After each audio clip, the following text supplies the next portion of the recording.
Did you ever go to a recommended movie and you're sitting in the back and you're feeling kind of groovy and you're waiting for the good parts to come? And after 3 hours, the movie's done. And there's no good parts. Hey, we're gonna So start. you're thinking to yourself, well, I've never been so bored. Huh? Then you read in the papers that it won an Academy Award. Hey, Jenny, come on over here, Jenny. Best picture. Hey, Jenny. Best director. Jenny. It's a runaway success. All right, Richard, you can cut the music off. So you ask yourself this question. I'm still here. How could I Still be?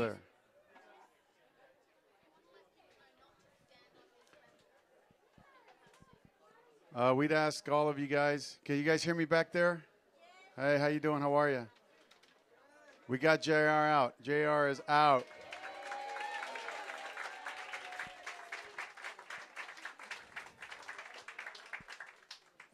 So please don't stand in this area so the back can watch.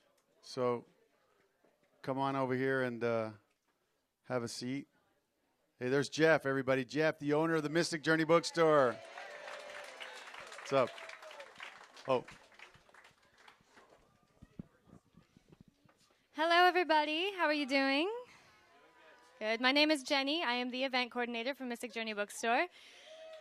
Thank you. Thank you. We are so excited to see all of your faces tonight. Tonight is a very special night for many different reasons. One is we have an MSIA back with us again for the 4th time. It's always an honor and a pleasure when we have them. So give them a round of applause. Thank you. Also, some of you may know, some of you may not know, that this is the last event in this space, 1319 Abbot Kinney. Because Mystic Journey Bookstore is moving, we're moving across the street, down closer to Venice Boulevard to 1624 Abbot Kinney Boulevard. So we're going to close our doors this Sunday at 6 p.m. and we're going to reopen May 3rd. It's going to be a soft reopening, and then we're going to have grand reopening shenanigans on June 8th. So pay attention. If you're not signed up for our newsletter, make sure that you do so that you can be, kept up to date with everything that's happening. And I'm going to pass the mic over to Jeff. I know he wants to say a few things. So without further ado, Jeffrey Siegel, the founder of Mystic Journey Bookstore. Thanks, Jenny. Hi, everybody, and welcome back. I wanted to get up and really just express gratitude tonight to everyone who's here, but particularly to Zoe and to Paul and to Jesu and to John Roger. You guys have helped make Mystic Journey become what it is. You have helped grow us. And I just can't thank you enough. And really, part of our ability to move to this new wonderful space, which is larger, we have a meditation garden, it's just going to be fabulous, is due to you. So my love to you and my gratitude to you, and thank you again for being back. Blessings. Jeff, we started together in a relationship that was amazing because I walked in, I was like, hey, how would you like me to fill your store up with a bunch of friends? And he's like, I'd like that. And that's how it started. I just walked in. Yeah. Oh, we did. Great. I don't remember that. I just remember walking in and going, hey, man, I can fill this place up. And I always loved the Bodhi Tree bookstore. And now that they went out of business, I'm loving this. Always loved this, but I always thought you could be the Bodhi Tree of this era, this age, since those guys are aged. I know when I talk to them, I don't know if you've talked to them, they're like in their 70s going, yeah, we got to sell out, we're done. But that Bodhi Tree bookstore inspired me as a young man. So, ladies and gentlemen, thank you, Jeff. Ladies and gentlemen, Mr. Oh, hold on. So who should intro Nat? Because is Eric Raleigh here? No. Was Sahari here? No. All right, so I'll have to intro Nathaniel. I know that I don't know a lot of his songs, but I know that he's been working a lot, really hard, every night, every other couple nights he'll go out and record. So I hope you guys enjoy it. Here's Nathaniel Sharat.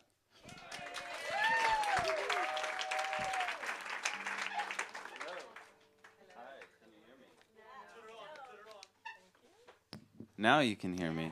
Hey, you there in the back. This is, like Zeus was saying, I'm working on a new EP, a lot of help from a lot of friends, including Eric, who's not here, who's producing it, and Claudia. We're doing it at the Angel Station. We have a little studio. It's pretty good. So this song is going to be on that EP. If you want to help support, figure out what I'm doing with the music and everything as I figure it out, you can check out my website, nathanielsharrett.com, 2 A's, 2 R's, 2 T's. Apparently Nathaniel is better than Nat because it's like indie cred, which is like indie credentials, which is a big deal these days. I'm grateful to you all. I'm mostly grateful to JR for coming out tonight. The song is about friendship, and JR's taught me a lot about being a friend because he is my friend.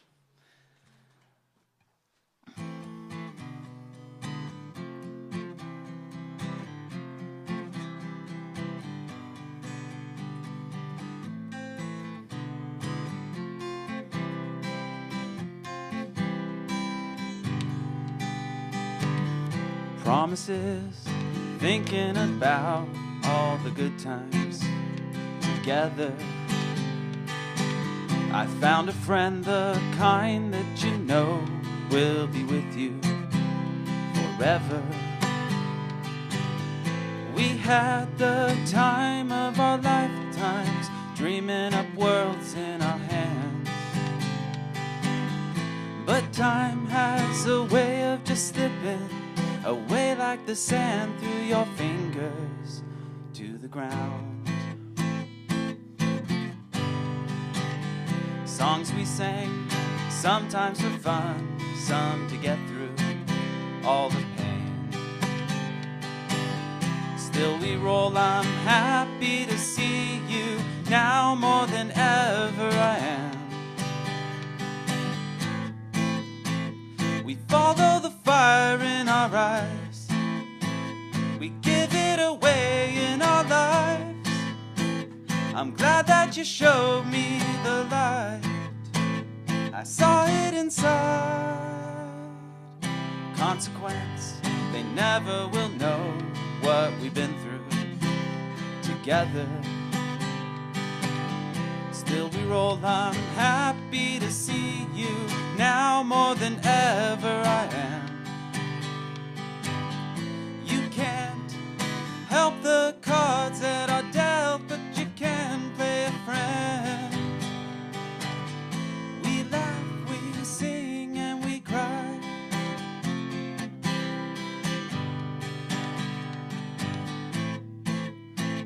We follow the fire in our eyes, we give it away in our lives. I'm glad that you showed me the light, I saw it inside. Found a friend, the kind that you know will be with you forever. Thank you.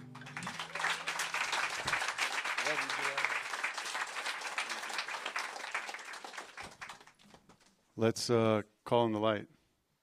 I think the light was already here, but let's step into it. So, anybody want to call in the light?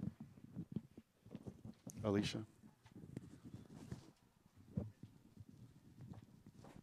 No angel talk, just call in the light.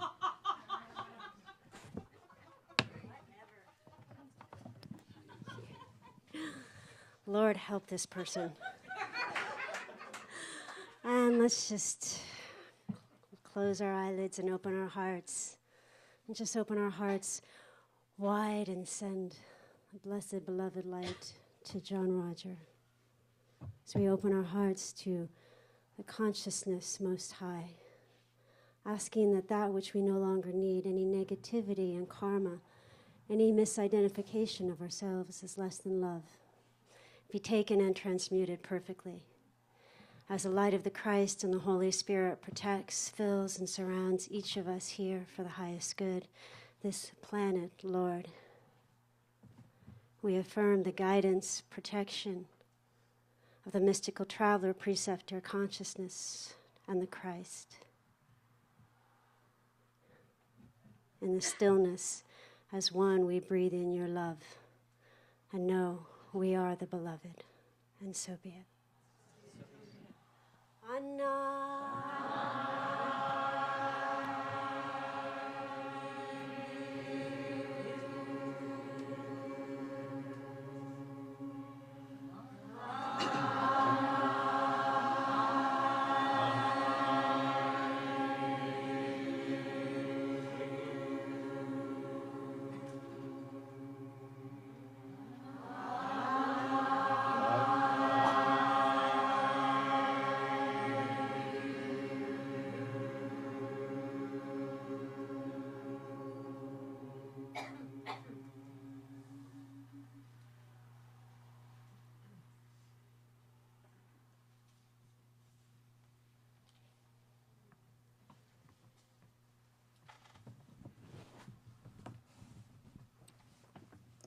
So can I tell you a quick story and then I'll introduce Paul? You want to hear it? So I love losing things because that's the one time I get kind of like an inner conversation that helps me find things. So I take JR down to Swingers, down over here on Broadway in Lincoln. It's not a strip joint. It's a diner. And I lose my credit card. I can't find it. I could have sworn I saw it. I touched it when we parked the car. It's 3 in the afternoon. We go home. Can't find the credit card. Should I panic? Did I panic? No, I didn't. But I kept hearing inside, go back down to Swingers, check it out. I was like, I'm not, and literally I'm having a dialogue with the very spirit that's telling me that's where it might be. And I'm saying, no, it ain't. I don't want to go all the way down there. Go down there. Just go down there. All right. So I finally decided to go down there. I bring a flashlight. I asked JR, do you want to go down there? And JR goes, sure, I'll go with you. I'm hungry. So we take a ride down there. It's about 8 o'clock at night. And I take him in the diner. He orders. I go out with a flashlight, and I'm looking out. Meanwhile, the club next door, they got the valet guys out. They're ready to get people in. And then I hear inside, ask him, it's okay if you look dumb. Tell him that you lost your credit card. I'm like, oh, my God. So I go, hey, I lost my credit card. And they go, oh, yeah, we found one. And we put it in the meter just in case if they came back to that meter, they would find it in the meter slot. So that was, I pulled out my credit card. It was in the meter slot. And there were several stories like that throughout my time with JR when I lost things. And so I was so happy. I was hugging JR. And because the main thing that affected me the most is at that very moment I was, denying listening to the very traveler or spirit that's telling me, go down there. And I'm just thinking, how much of that do we do that in our daily life that we just negate? And because of our way of thinking and our structure, we're jaded. We don't want to be uncomfortable. That the answer is there if we just follow it. That was awesome. I almost felt like Tony Robbins. Listen, down here, please dial the 1-800 number. 1-800 credit card lost. 1-800 credit card lost. Ladies and gentlemen, Mr. Paul K. Dr. PK. And let me just say one thing. I'll honestly tell you that I was praying, I was crying for the last 4 nights at 3 in the morning that JR would not show up. That how would I face all of you if it's just me and Paul K? And I don't have to deal with that. JR's here. I'm so glad he saved the day. Thank you, JR.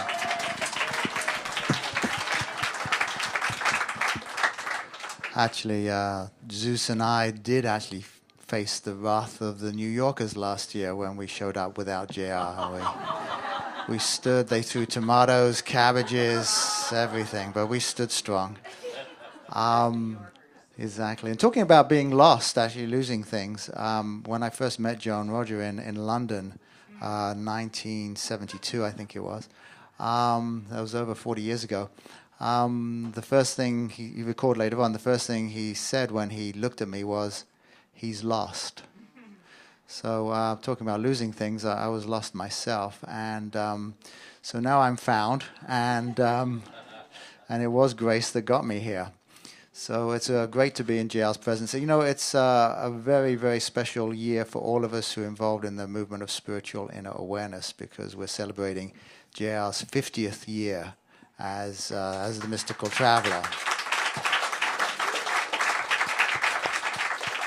And that's just a huge thing for us. And so really we're here to celebrate the Mystic Journey Bookstore, our relationship with them, and we're here to celebrate life, but also we're here to celebrate this 50th year of JR being with us. And, you know, one of the great messages of Easter, of course, is when they went to the tomb and they looked at the tomb, and written on the tomb was, "He has risen."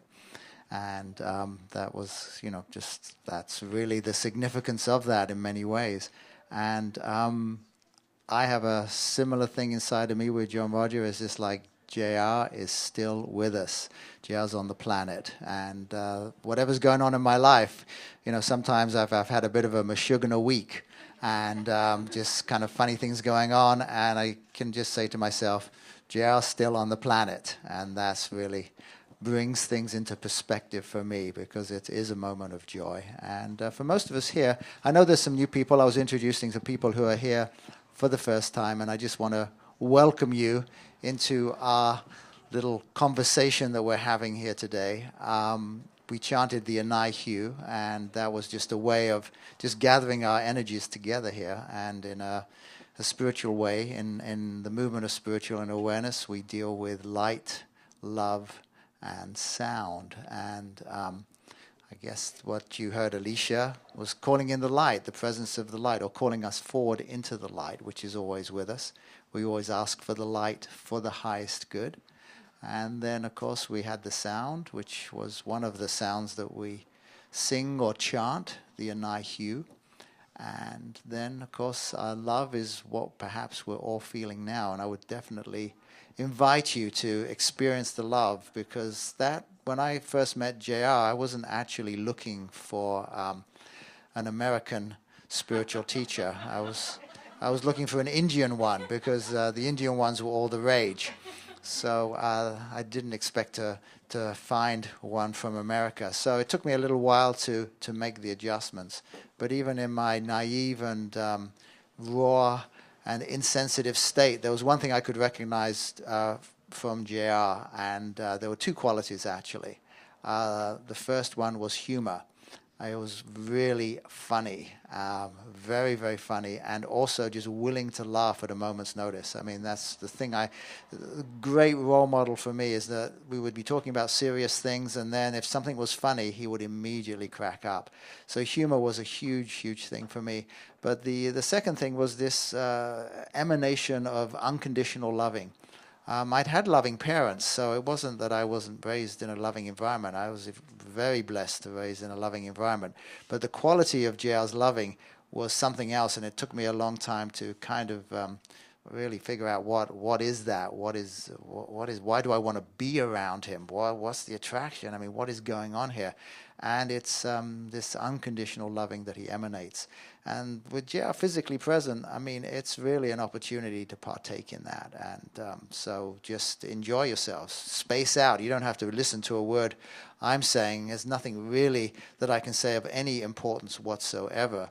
What's really important is the Spirit of God, the Spirit of love that resides with us at this point. So if you can just open yourself out to receive that, you will experience what MSIA is about, and that's what we are. And if you feel a little closed, you can just put your hand over your heart, really. It's just really easy, and just feel the love, and perhaps just breathe in and out through that heart center. You know, sometimes I talk about love and, you know, loving yourself, and it's kind of, to me, something that I would say, but I mean, a lot of people just really afterwards just tell me, you know, when you said loving yourself, I said, I don't know how to do that. So it's just like, well, just, do you love anything? Can you think of something you love, even if it's a cat, or we all love cats, right? Cat videos. I mean, we all love cat videos. Or a puppy, or anybody you've ever loved, or a relative, or a baby, or a child, whatever. It's just like, usually we can find something we love, and we just kind of just, okay, we'll just tune to that, and then just take that into yourself. and just really love that. And if you can't love it, just pretend that you love it. Just give it a shot. Pretend you're that puppy. I mean, if you can love a puppy, perhaps you can put your face on that puppy or something and just love yourself. So, and just breathing in and out through this heart center can really bring us to a state of peace really quickly, particularly if we do it all together. Let's just take 10 seconds with that. Just breathing in and out through our heart center.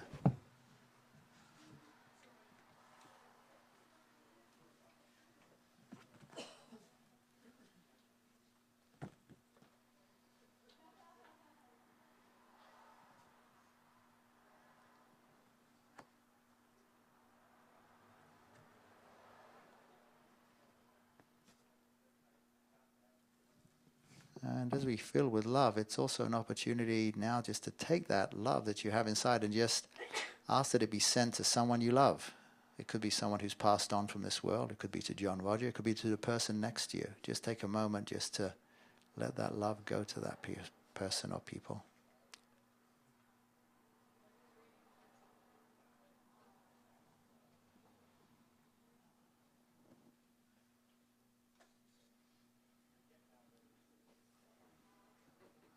That's very nice. We don't want to hold on to love. There's a song, the words were brought forward by JR, and it's an MSI song. The love is the strangest thing that I know. You keep it around by letting it go. And I think the idea that we can just give love as a way of receiving love is probably a theme for this evening that we're together.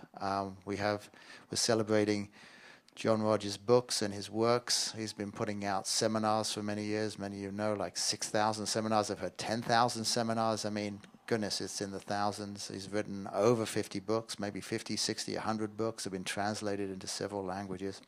Tremendous body of work. And today we're just here to talk about this series of books, Abundance, Living the Spiritual Principles of Abundance and Prosperity. And what's nice about abundance and prosperity is it really depends on how you think of it. A lot of people think of it as like, well, I want more money.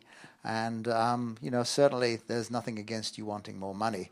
But I think if we limit ourselves to dollar bills, I think we're very much in trouble if that's the focus of our lives. At some point, that comes to an end. And John Rogers is always kind of talking about something far bigger than that.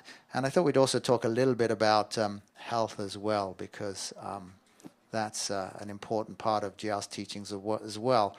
The main message of MSIA is about soul transcendence. It's knowing ourselves as a soul, and more than that, as one with God.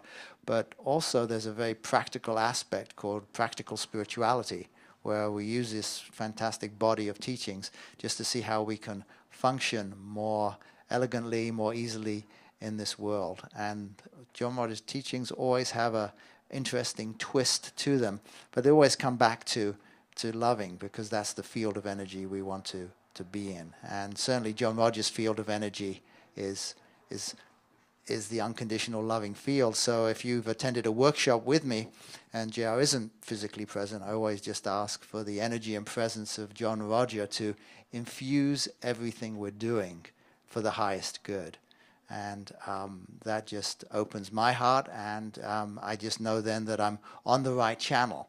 A lot of times we can tune into lots of different energy fields. There's certain books that have been written about abundance and prosperity. I mean, The Secret was very, very popular, and other things that tune into definitely a field of energy. There's no question about it, and often what they're talking about works. But it all just depends what energy field you want to pull from. And a lot of these fields that we deal with in the world that have worldly attraction to them are magnetic fields of energy. And in the movement of spiritual and awareness, we really want to pull from the highest field that we can. Different words to use. I sometimes call it the grace field, the light field, whatever. It's just whatever holds all the other fields of energy is really what we want to go for. So when we pull from that, we also want to operate for the highest good. And a lot of teachings, they talk about manifesting and getting things. but they always forget those kind of words for the highest good. And we need to keep that in mind. And that's what we want for ourselves. When we look at abundance and prosperity, you'll find many keys. This book, I do hope you'll pick it up. It's $15 for the 3 books. Probably more than any other book, these are to be found by people's beds and in their bathrooms. More people have had bowel movements reading these books than any other books that we have, because each page or every couple of pages there's a meditation. I mean, each thing is a meditation. It starts with a John Roger quote. And by the time you finish reading the other material, you come back to that John Roger quote, and it'll be more meaningful for you. And it really is a fantastic antidote to the times that we live in. And it's in times where there's people are focused on terror, people are focused on lack, people are focused on what's not happening. And it is interesting when you look at recent events, how we'll automatically look at an event and then just extrapolate how terrible everything is, when really one thing that it shows us is how wonderful everything is. I mean, look at this room. We're all here. We all are together. We're all in this energy field of unconditional love. And no matter what is going on in our lives, we can open up to even greater awareness and greater fields inside of us. And that opportunity is present for us all. And we can access it through joy and through love and through peace. I mean, all of these are wonderful qualities to have. When we look at the news, it's no need to come into contraction with it. We can actually go into expansion with it. In fact, to me, news is another way of saying, here's where to send the light today. Literally, that's where to send the light. Sometimes news is informational. I found that cycling event in LA. That was useful information. I was going across town that day, and it was really useful to me to find out that there were cyclists really basically bisecting Los Angeles.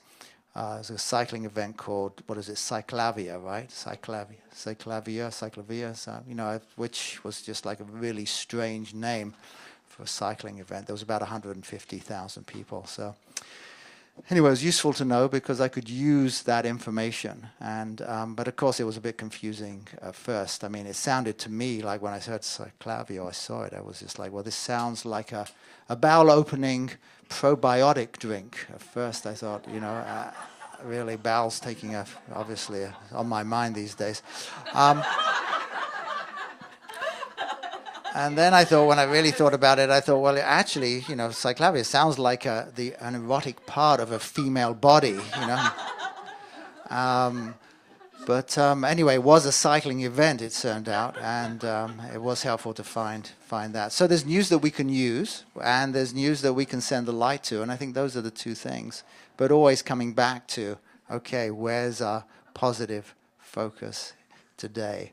So I'd just like you just to spend like 5 minutes just talking to your neighbor next to you, and where has your focus been, and where can it be? I mean, that's really where it is. If you've been looking at something negative or bad in your life, what can you focus on in this energy field that we've talked about? So whatever's surfaced for you so far, just have a chat with your neighbor. I'll give you 5 minutes with that.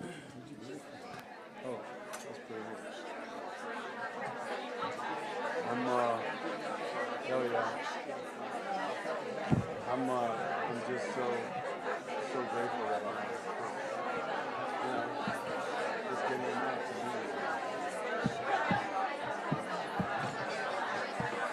I've got some fruits with you, right? Hey,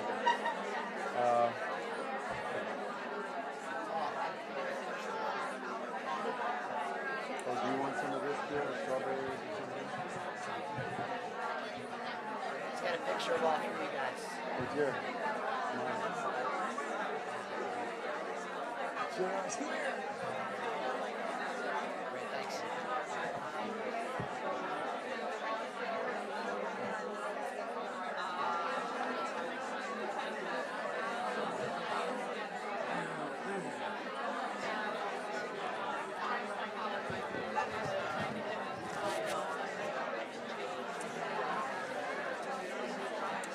I talked to Joe. Hey, I talked to Joey Hubbard. You know, you and Patty Rainer. Patty's been upset.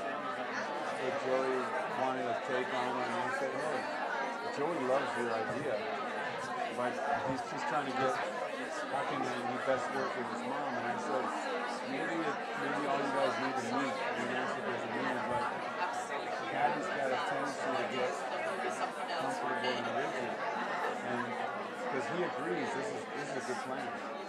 But I said, let's just get off our high horse. Let's be open and let's do what we do.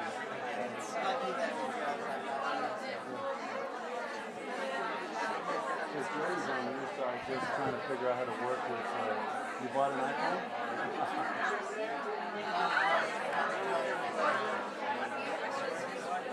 You like it?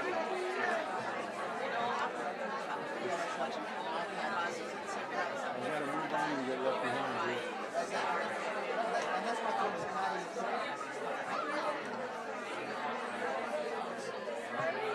Every time when you live with JR, it was like you got a new watch, the latest.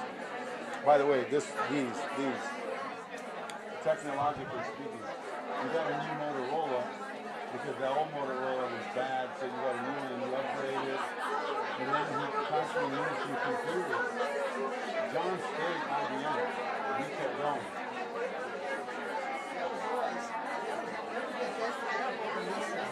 I heard, yeah. Okay, just bring that to a close.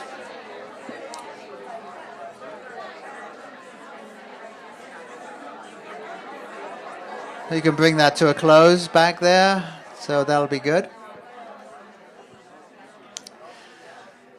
Thank you. So, just a chance to talk to your neighbor, and then what you do, you just come back into the loving. You just place in the light whatever it is you talked about, and you just let it go. And you just come back into your center. So again, what are we doing here? We're just coming back into the love that we have.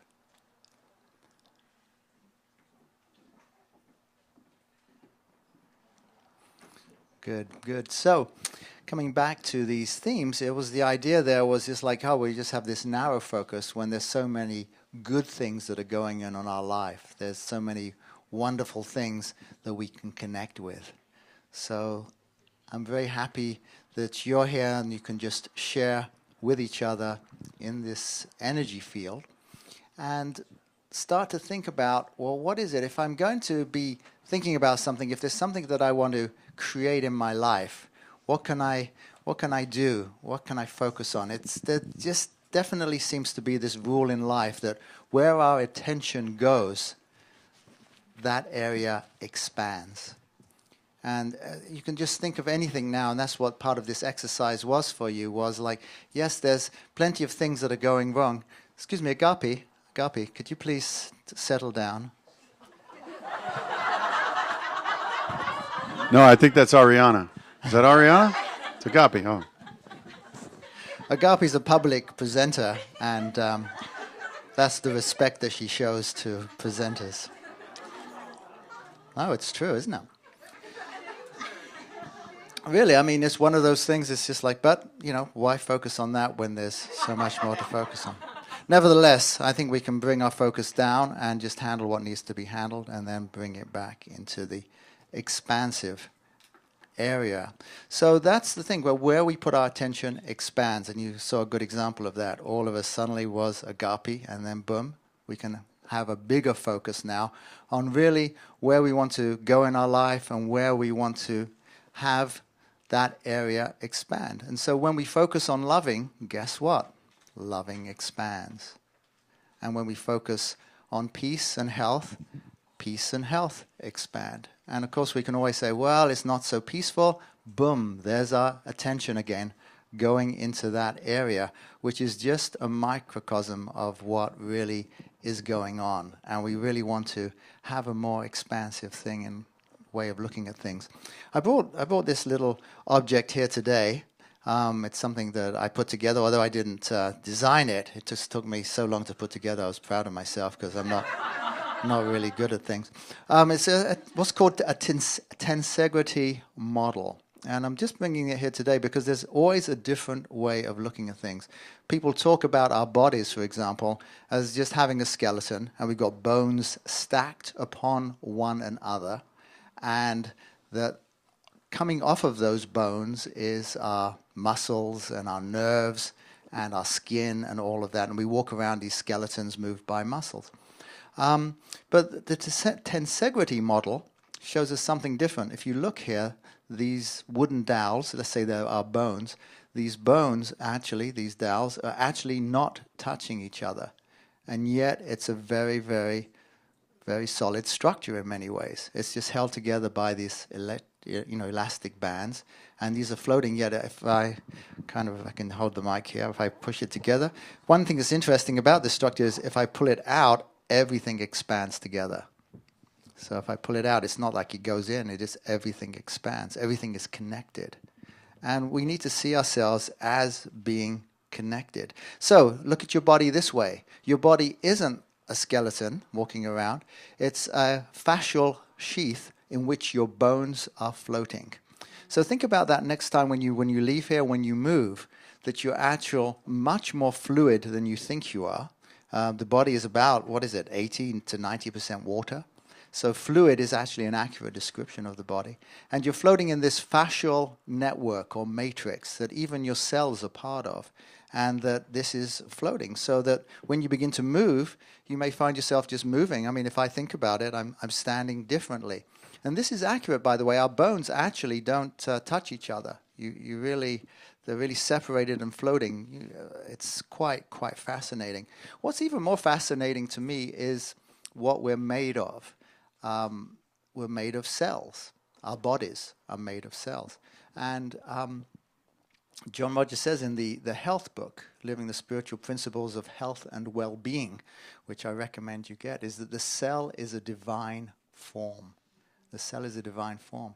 And you know what's so interesting is that everything that our bodies do, we breathe, we excrete, we take in, we make energy, we function. I mean, all of those things. We have an immune system, we have a nervous system. Everything exists in one single cell.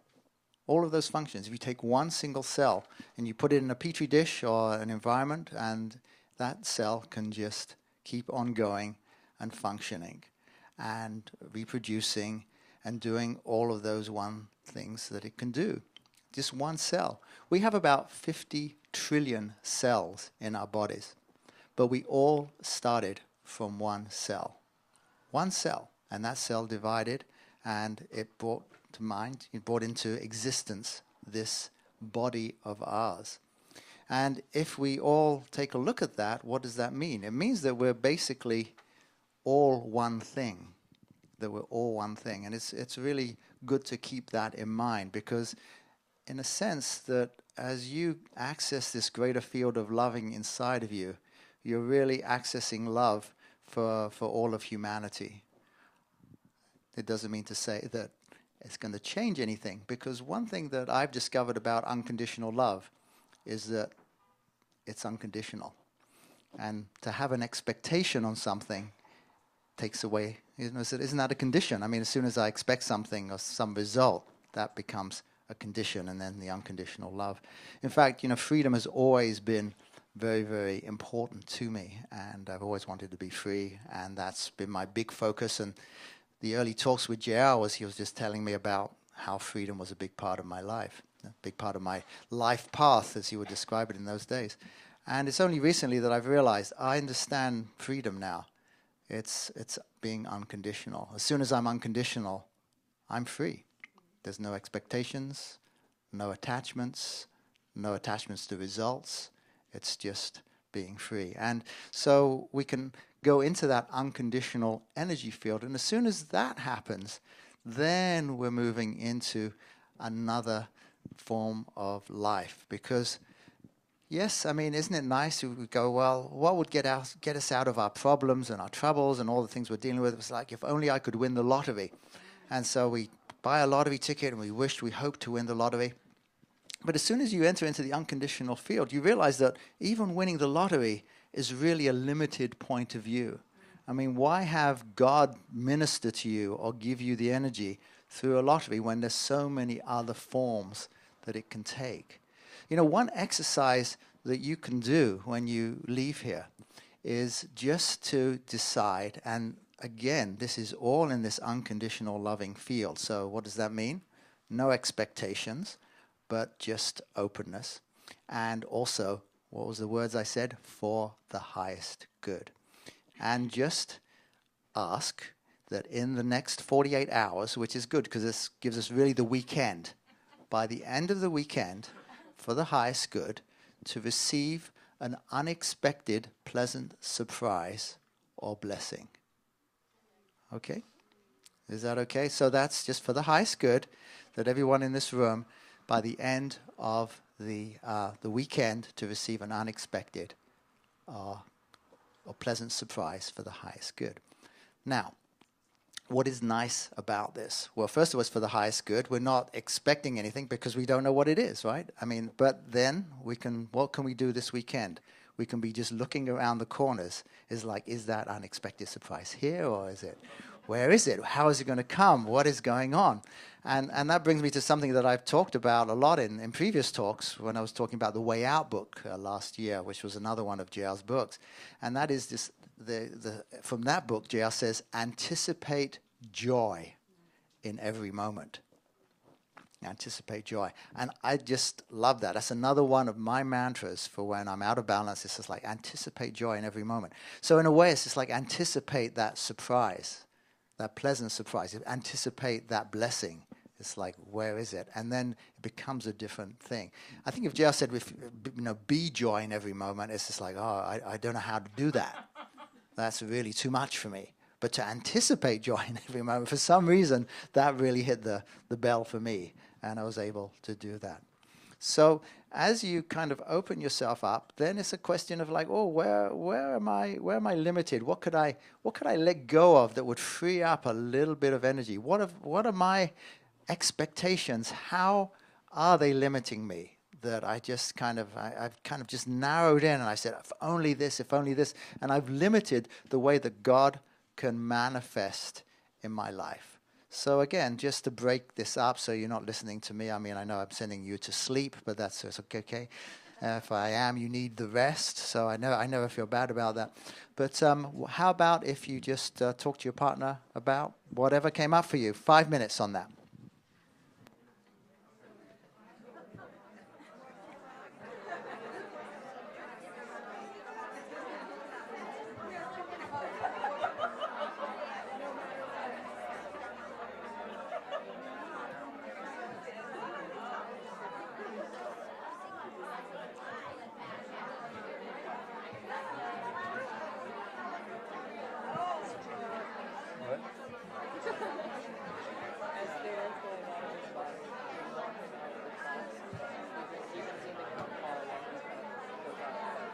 It's discretionary. Are we online? Oh, no, don't. Don't. Yeah. What does it look like? If it doesn't look good, don't do it. Yeah, I wouldn't do it. But when you see an animated, go for it. Good. That's respectful. I like your hair. You're growing into a fine woman. Hi. Hi, how are you?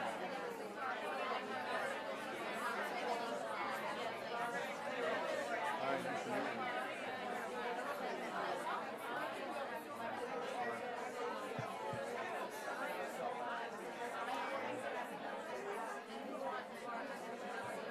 You could just cheers. This is June.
Okay, so bring that to a close, please.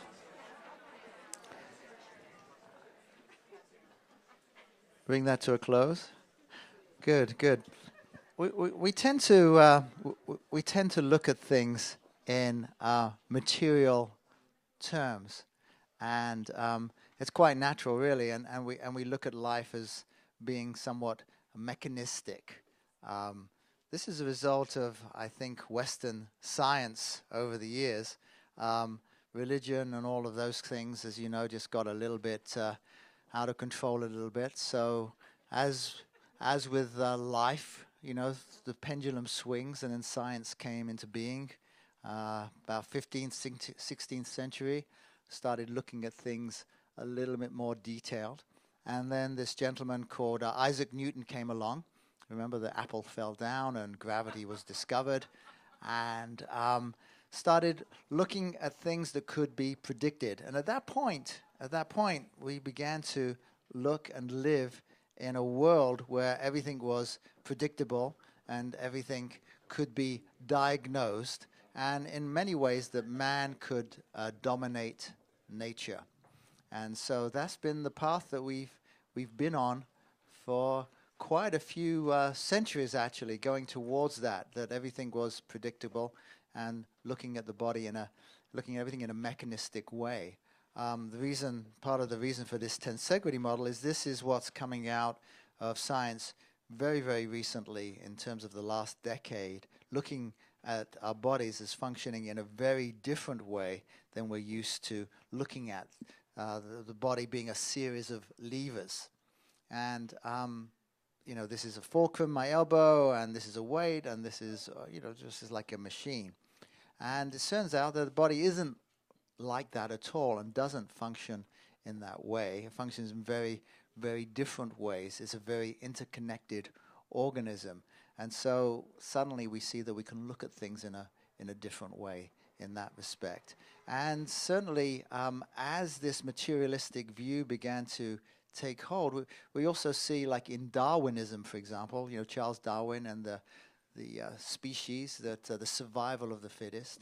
And it really turns out that really it isn't the survival of the fittest, that really, the life isn't necessarily a competitive game, that actually it functions much more on a cooperative basis. What's interesting about that is that cooperation is a spiritual law. So it would make sense that life would be much more cooperative than competitive. If anything, competitive would go against that spiritual law. So again, just shifting our perspective or our perception can make the world of difference. So, I mean, of course, Paul, we do have a news break here. Oh, okay. I just got an email from Betsy that said, as you were castigating, is that the right word, agape? You were bawling her out. We had an earthquake. So, good on you, Paul. Thank you.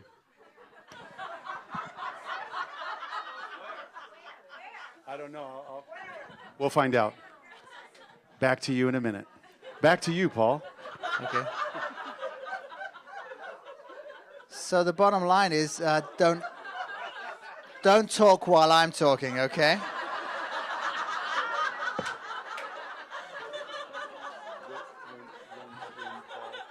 That's really.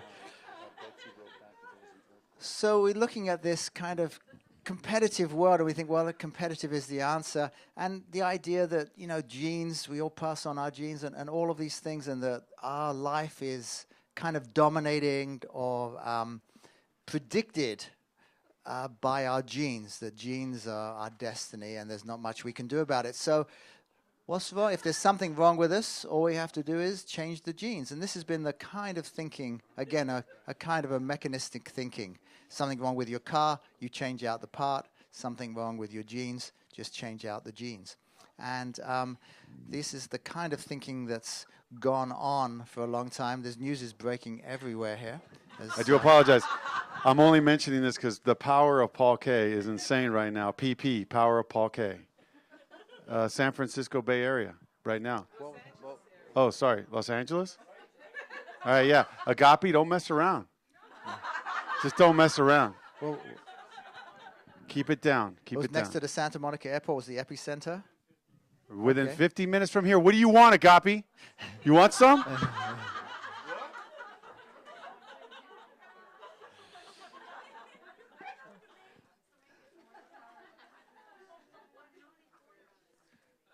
So that the idea that this genes, we're stuck with our genes and we can change out these parts of us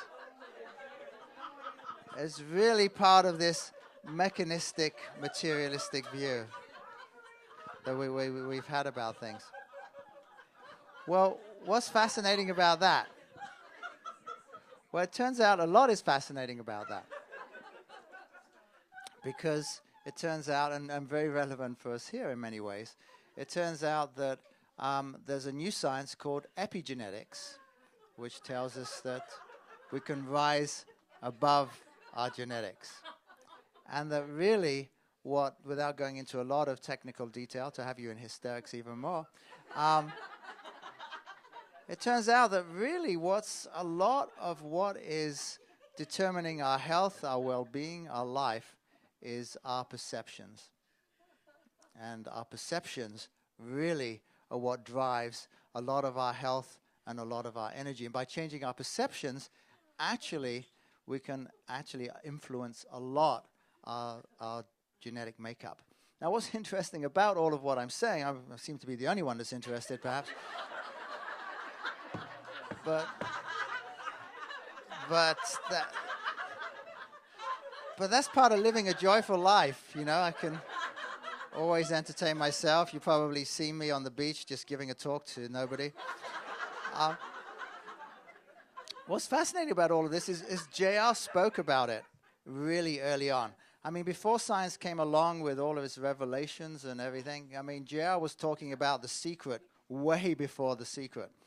John Rogers spoke about the divinity of the cell and its nature way before that. He talked about how energy follows thought, but the perceptions, but thought follows perceptions. So really, at the top of the pyramid, so to speak, is this idea of this perception. And what are those perceptions? And it's just like, well, it's just like, what do you perceive this room to be? This room can be this bubble of loving. I mean, if you perceive that this room is a bubble of loving and you can really enter into that field, then healing is available to you. Whatever ails you now, again, for your highest good, is an opportunity to open up to that. It's like, it's an opportunity to give up anything that is not loving and have it replaced with loving. And this is the perception. The other perception could be you come in here and just go, well, this is just a cult. And so then that's the energy field that you're accessing. Much like if I was to have a radio here and you could just go, okay, I want to listen to classical music, or who has radios these days? You just get on Pandora, right? Okay, so Pandora, I want classical music. And then you're getting a stream of classical music. Someone else comes in and they just want to have heavy metal music, and they're welcome, and that's the channel they want to be in. So it's a question of like, what channel do you want to be in, and what do you want to access? And it's again our perceptions that really are driving a lot of where we are. And again, it's this perceptual environment. It's not just the perception as such, it's the environment in which our perceptions live. So for example, if you were to dive into a chlorinated swimming pool and you spend an hour there swimming back and forth, it's very, very nice, you will come out smelling like chlorine. And your skin will be absorbing chlorine, which, you know, it happens. I'm not saying that's a bad thing, but that's the thing. If you bathe yourself in pure water, then undoubtedly there will be a purification process going on. So the more your thinking can match a higher level, can match this unconditional energy field that I'm calling it, or what I call it inside of me is the John Roger energy field, because John Roger is very real to me. It's very, very present. I could say Jesus Christ to some of you, and we're essentially talking about the same thing. And and we can just access this through our loving. So as we tap into that, it gets to be really exciting, because suddenly this self that we have, that divided into all of these trillions of cells and they're in communication with each other, they're getting the benefit of that loving energy as well, because it's all around us. So start thinking in terms of like, well, what is it that you can give up and have it replaced with this unconditional energy? And then we'll just go to after you do that for 5 minutes, we may want to get a clear route to, no? Okay, no problem. I was going to say something else, but nothing to do with the workshop, just a logistic, but we'll forget about that. So so just see again, what comes up for you in all of this? And the thing that I want you to get more than anything is, again, it's just like, what's your intention and where is your attention going? And that's another way of just looking at all of this. So whatever surfaces for you as we talk, and again, it's not necessarily what I'm saying, I'm just, vamping here, while you stay attuned to this energy field as long as you want to. And when you've had enough, the door's always open. And in fact, the door is open. And that's really what's nice about the movement of spiritual inner awareness. The door is always open. And I've been around this for about 40 years. And it's always because JR left the door open. That was the one thing that he always did. He didn't even point to the door, really. He just left it open. And that's why I stayed. I knew if he closed that door, I would have been spending the rest of my life figuring how to get out. Because that's, remember, freedom? Freedom was important to me. But how do you keep a free person sticking around? You just leave the doors open. And so that's why I'm here today. Because really, why do I want to be anywhere else but in this and in this field of energy? So hopefully you're beginning to absorb it a little bit and really letting go more and just opening yourself up more. And so just 5 minutes just to chat about anything you want. You can talk about earthquakes if you like, whatever you want to focus on right now in this conversation. 5 minutes, and then we'll come back for the final phase.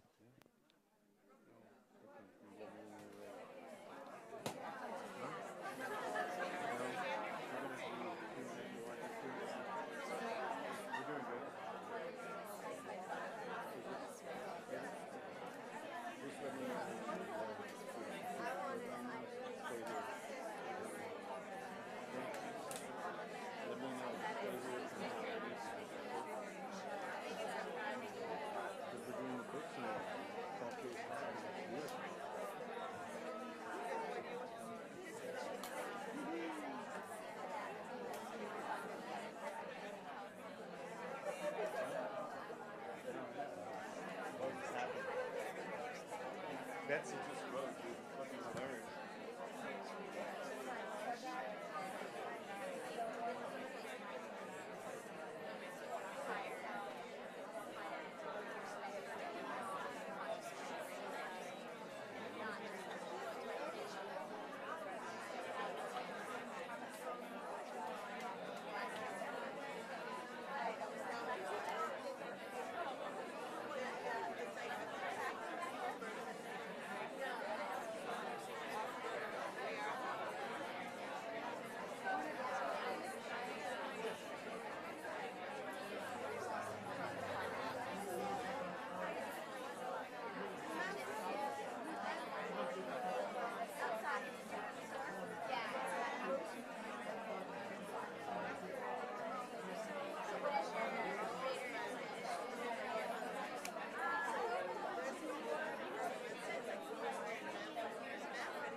So bring that to a close, please.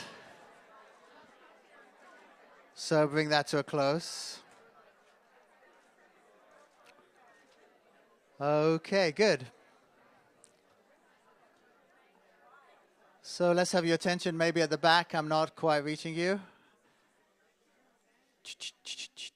Perfect, thank you. So again, just come. Please don't start up. Please, I don't want another earthquake. Let's just control the situation back there, please. Thank you, Jesu. Jesu trying to save our lives is very, very kind of him. The guardian for us all here. So just come back into the loving. I mean, that's really what it is. It's so easy to get distracted, and we get excited, and it's just like, okay, well, wait a minute. Where's my perception? How am I perceiving things right now? Where's my thinking going? And what am I feeling? One of the great keys to health and well-being actually is to have a thought and then have a feeling to match it, and that's really important. Some of us think one way and feel another, and that can confuse our cells. Our cells live in this environment, and if we can live in a coherent, cohesive, loving environment, then our cells will thrive in that.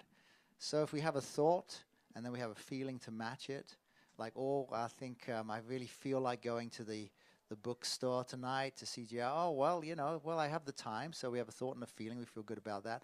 And what's the completion? You move on it, move on it physically. And so here you are. So you completed that.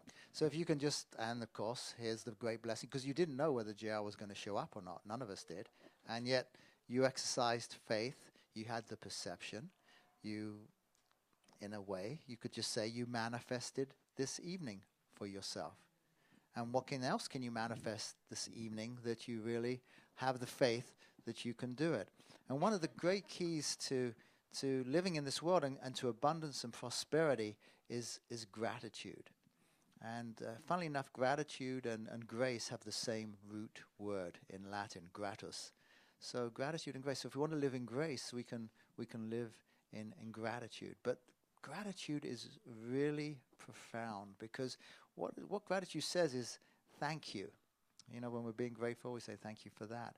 And thank you is, JR said that thank you perhaps is the only prayer we need to say. Thank you. And I thought, oh, wow, I can do that, because I'm always looking for something easy for me to do. It's just like, well, that's complicated, that takes time, whatever. I can say thank you. And if I say thank you from my heart, then wow, I'm actually praying. And I really like that sense. But there's something even more profound, because when we say thank you, what does it mean? We mean that we have received it already.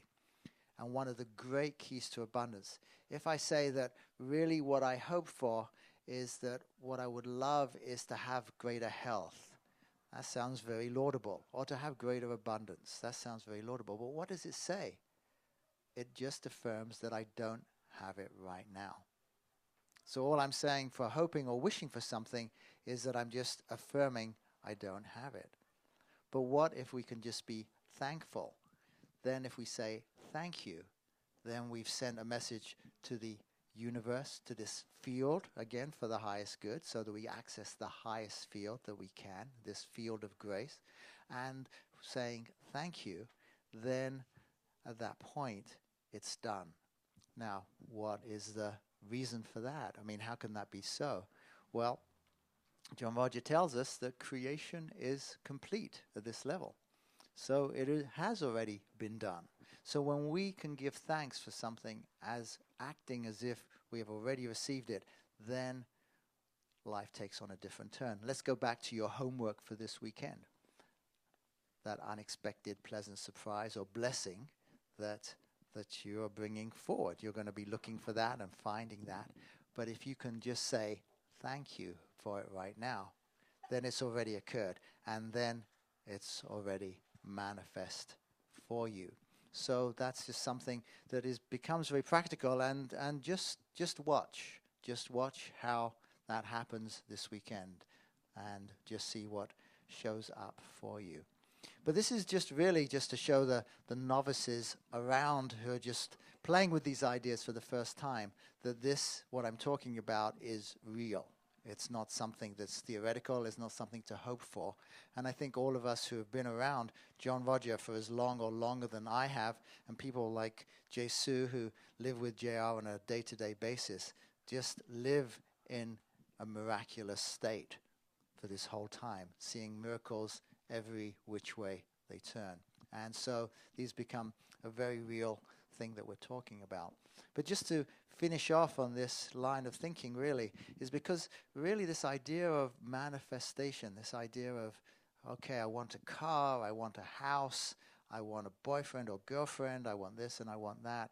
Yes, that can manifest for you. But again, it's such a limited point of view.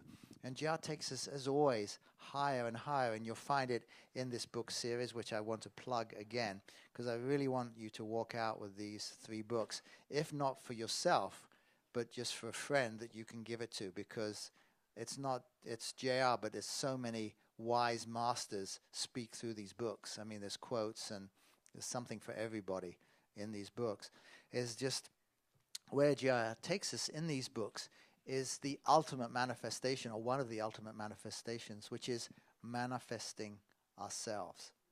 And it's just like, because that's really what we want to manifest. When we manifest ourselves, then we have everything, the essence of everything already in us. So we don't have to go and get this and get that, because its essence resides in our hearts.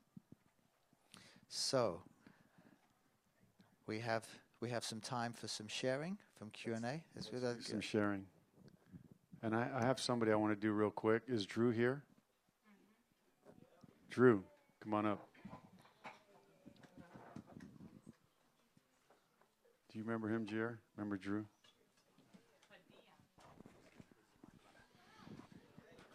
He's only a shadow of his father. No.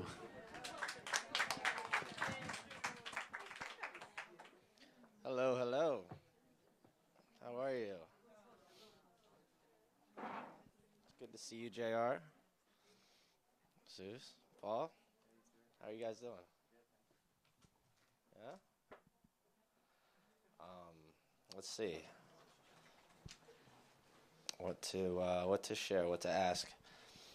I've been living out here for about 5.5 years now, and I've been spending a lot of time with, my dad's family, and, my grandmother passed away a few years ago, but I've been spending a lot of time with my grandfather and my aunt and uncle and cousins, which has been amazing.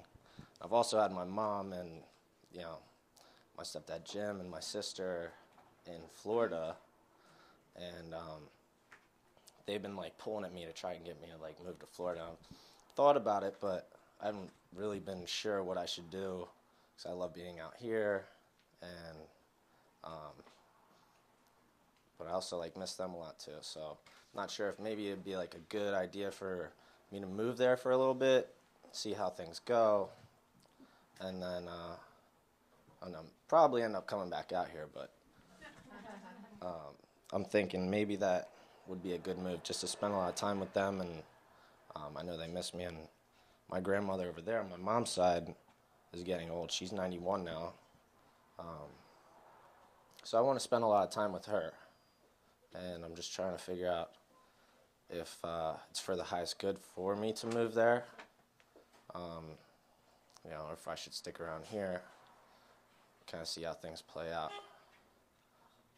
So I've been feeling kind of stuck, but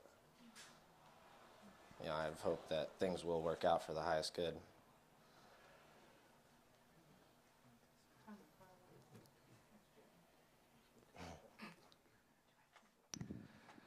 So many years ago when I was a young fellow, how old are you, by the way? 26. 26. Actually, I was younger than you. I was probably about 22, 23. You would go to Greece for the summer, and I would just take a plane out to Athens and a bus to Piraeus and take a boat out to one of the Greek islands or whatever. And I was on one of the islands, and there was a choice of... it was actually, I think it was Crete, and I had a choice to go one direction or the other, one side of the island or the other side of the island, and I chose that I made a conservative choice. I thought, well, I just don't want to go there, and da da da da. And what I chose, and I spent 3 days in hell, and it wasn't that anything bad happened, but it was like this complete vacuous experience where absolutely nothing was going on. And even back then, I would lead a miraculous life where connections would happen and things would be happening. So I could just tell that the bottom had just dropped out of my life. And I kept thinking, wow, what if I would have just taken this, the bolder move, the more adventurous kind of approach. And I thought about that for years, but even at the time, I thought, I never want to live like this. I never want to look back and regret anything in my life. And that's when I kind of dropped everything really to come and be over here with JR. My parents weren't for it at the time. They'd really encouraged me to have an education. But, I just did not want to look back and go that I should have done that. And I've made decisions, and not all of them have been good. I mean, not all of them have been good. But I've never looked back and regretted it because I did that. Because the feeling of doing something that I wanted to was just too bad. So even the experience of Greece was just a minor thing. Maybe it would have worked out. Maybe it didn't. Maybe it was the best decision. It didn't matter. The thing was, that taught me, don't live so that I have regrets. So whatever you decide to do, just look at it and say, will I regret this if I don't go to the East Coast? And if you say yes, then just go. And if it doesn't work out, you can always turn around. But to stay where you are and not go, that you maybe have to live with that for the rest of your life. So I'm not saying you what's right or wrong. I'm just saying. Yeah, no, I hear you. You've got a huge heart, and it's in your genetics to have a huge heart. So, just listen to your heart. Thank you. Thank you very much. Yeah, I think I look at it both ways. I'm like, I don't want to regret it, and I think going there for a little bit and seeing what happens, what's the worst? I'm around people that I love and I don't get to see enough of. So, no, I appreciate it, and we'll see what happens. We'll put it in the light. Thank you. Love you guys.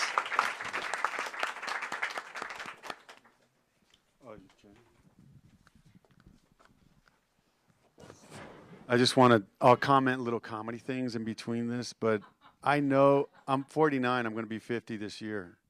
And I know things are not looking so good when I go on the internet and buy my yearbook in high school. I think that's sad. It's a sad state of affair. When all you're doing is looking up old shit and you want to buy it so you can look back about what you were. It's just, I agree with you on that. I don't regret anything, but I'm just looking back, and I hate looking back. But let me warn all of you out there, and I know most of you are in your 70s. Don't buy the yearbook, dude. Don't. Move on. Don't look back. Thank you. Every night, is this on? Every night I go to sleep listening to JR. Say your name. Oh, Jan Shepard. Listening to JR, plugging in the over and over and over and over. And I go to sleep. And for the last few years, I've been saying, okay, I need to make sure JR is solid inside of me so I don't miss him physically. And so this year I was telling myself, well, maybe I won't go on all the trip to Europe. Maybe I'll not participate in that. I can save money, and maybe I won't give what I've been doing to go on the trip and spend all this money. And I started saying, well, he's inside. And I realized that when JR is in a room, and I realized this before I came tonight, that was contracting. And it doesn't make any difference how much it costs. If I can be around his energy, I will go into hock if I have to. Because the loving that this man carries, and to be in that energy, And who knows how long he's going to participate. I thought last year was going to be the last year he was going to travel. He's traveling this year. He's participating this year. And no matter where he participates, and he's going to be physically there, if we're invited, I'm going to be there. And I was rationalizing, and if I can help someone else be there, I'll do what I can in my limited way. And it was such a revelation, because as soon as I made that decision, my heart opened. And just being here in that energy is like confirmation that anytime I can be around him physically, I'm going to do it. And thank God for the expansion. So, thank you. I want to thank you, Jan. That's why me and Paul got in trouble in New York last year. Not in trouble, but look, I try to get JR to put the energy out on a trip or something like that, but I never hook him to do it. I always give him a way out, and he always has a way out, but it's a sad way out if he does not come. So on this trip, on any trip, Nat knows, we all know, we give him a way out, and screw it. We do the best thing we can. So today it was awesome. Last year in New York, it was a little bit weird. I mean, New Yorkers are like, so who's coming? What's going on? It's just Paul K. Paul K. and Jesus. What the hell for? Tell them to go back. We want them dead now. And it was like, yo, we're just going to come share. We don't want nothing. We don't want nothing but JR. So we had to beg. Paul K. made some calls. We talked to some union guys. Everything got settled. So I appreciate what you're saying, but I never want to say that JR will be there. It's health and schedule. That way he has a freedom to one day he literally will wake up the night before we leave and say, so we're leaving tomorrow? Okay, let's go. And not too long ago, we were going to go somewhere. I'm not going to tell you where. I kept saying, JR, so we're going to go to the airport today. Fine. So we get in the car, bags are packed, schedules, tickets, and we get him all the way to the curve, and he goes, I told you I'm not going. And I was like, we were like, when he gives you that look like I ain't going and I'm going to kill you. So we turned the cars around and left and had dinner and went home and unpacked. No, I don't think we unpacked. We left the luggage the way it was for like a week. But thinking every day we would go, so what do you want to do? You want to go? I told you no. So there's days that we win and days that we lose. But ultimately we went on that trip because he was waiting for his brother and sister. But these things are unclear at the moment, and they're painful to swallow. But later you realize, oh, that's right, he was doing that for that reason. So I understand, but once again, I'll put that out if JR feels like it and if he's healthy, he'll do it. Today, unbelievable. So we just keep it going. And I really appreciate all of you guys coming out. Thank you. Hold on, Paul. Anybody else want to share?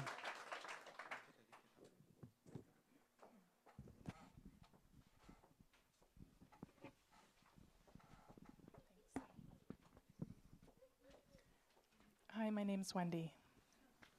Thanks for coming, JR. I love you. And Paul and Jesu. I'm really grateful for evenings like tonight, and just really been touched lately with our community and how many opportunities there are to tune into the light and the loving. And it's been a little bit of a rough time for me, and I know I've heard it's going around. So I'm just so grateful that there's so many opportunities to be in the light, to be in the loving, to keep choosing the higher ground. And so thank you all for that and being here tonight. And I'm grateful that I keep choosing in the intention health openness and prosperity class is phenomenal, Paul. Thank you. I've been working to hold more positive, higher pictures in my mind, in my heart. My physical level energy has been low, so I'm trying to tune more into the spirit, thinking that it's not just me, that there's more that's available that I can tune into. So if there's, and the loving, and trying to focus on the blessings, the gratitude. So if you have anything else to share, I'm open and grateful. I want him to talk because he threw an earthquake a few hours ago or an hour ago. So you go ahead, Paul. I don't want another earthquake. You go. No, I would just say you're here. You put yourself here. Just be open to the grace that's available. I think it just comes down to that. And what can you let go of so that you can just receive this grace field and access that. And sometimes it's just saying, Lord or Beloved, I receive. And perhaps then it's kind of like, well, are you worthy to receive? Sometimes people have that going, and it's just like you can let go of that, because it's really, in a way, it's that unconditionality. It's just be open and let go of any limitations and see what you do receive. Thank you. Very grateful for all of you. I love you. I want to say, so Julia, are we still on the internet? So Gabby Greguescu from Venezuela, she's tweeting. So is there what's going on? How many people, countries, people? 130 people online. Love it. Okay, sorry. No problem. I was just wondering, somebody here who's been here for the first time, is there anybody who's here for the first time still wondering what's going on? Way, way, way at the back. Yeah, we don't have a mic. You're going to have to kind of come forward. Can you make it back there? Just do the best you can. Yeah, it's okay. Don't be shy. We're only beaming you across the world. It's no problem. Thank you for being so brave. Okay, there you go. Just saw this talk. So just grab the mic, say your name, and just start talking. I'm Anne. Anne Vince. Oh, go up. What? Okay. That's fine. What is it I'm supposed to just talk about? Well, I mean, you're here for the first time, and we just wanted to give an opportunity for someone who's, what your impressions are, and just welcome and thanks for joining us. And if you have any questions or anything that's going on for you this evening. Yes. I hadn't figured out, but I was enjoying the energy of it, so I decided to stay and keep listening, and I thought I might figure it out. I might ask somebody, and here I am. Well, there you go. Well, this is John Roger right here. He's right in the middle. Hello. Nice to meet you. I'm really confused. I'm not sure. What was that? Well, the boxer? It was a joke. It's a boxer. It's a joke. Okay. JC was showing her a picture of a boxer and pointing, and that was JR. So that was the idea. So anyway, the point is. So I guess I should ask if there's anything to be said to me. I don't know. I'm really not clear. Well, sometimes if there's something bothering you or disturbing you that you can just release into the light, then that can be helpful, just to say what that is and just ask for clarification on it. Oh, okay. I'd ask for clarification on my work. Okay, my and what's writing. And what's the block with that, so to speak? I'm not certain that there is a block. If there's anything to be said about it. Well, what is bothering you, though? I mean, is there anything? Oh. I feel like I should be writing more right now, but I also feel that it'll be coming when it's meant to come. But maybe there's something. Well, we talked about that idea of like what are you surrounding yourself with? What's the environment? I I mean, one of the things that we talked about is that cells thrive and in fact are very much influenced by the environment that they're in. And that not only includes this, I mean, here you're in a very, hopefully you felt that this is a loving environment, right? So you've placed yourself in a loving environment. But also there's another loving environment, which is your own thoughts and your own feelings and your own heart and what you're attuned to and what you're focused on. So is there anything around you in your life right now that is not conducive to your opening and writing? My living situation. I haven't found a place where I feel settled, where I can let it all go and just write. Well, there you go. See, that's what we were after. Okay. So, so you can just put that in the light right now. Just say, I just ask for the light for the highest good for a better living situation. Can you say that? Oh, out loud. Oh, if you like, or did you say it inwardly? Yeah. Okay. And you remember the words for the highest good? Remember the words? Oh, that's always what we keep in mind for the highest good of all Yes, concerned. yes. Yeah. So it's not like we're not trying to force anything, you know, because Right. maybe where you are is perfect. Undoubtedly it is, but clearly you're coming into this different vibration. You're ready to move on now. So again, just practicing what we talked about, this idea that perhaps there's an unexpected pleasant surprise or a blessing awaiting you by the end between now and the end of the weekend, number one. And number two, this idea of just like placing it in the light. If you have a clear idea of what you want, that can help. Sometimes it can be a limitation if we're too attached. But if we can just say, well, I'd like a quieter place, or, you know, what I would always ask for when I would be in a movie was always for a benevolent landlord. Because I always wanted someone, because, you know, I always wanted someone that I could have a relationship with, in a sense that would be reasonable if I had requests on, and wouldn't, you know, raise the rent unreasonably and all of those things. So that's just the idea. What you know. So perhaps it's a quiet place that's important for you.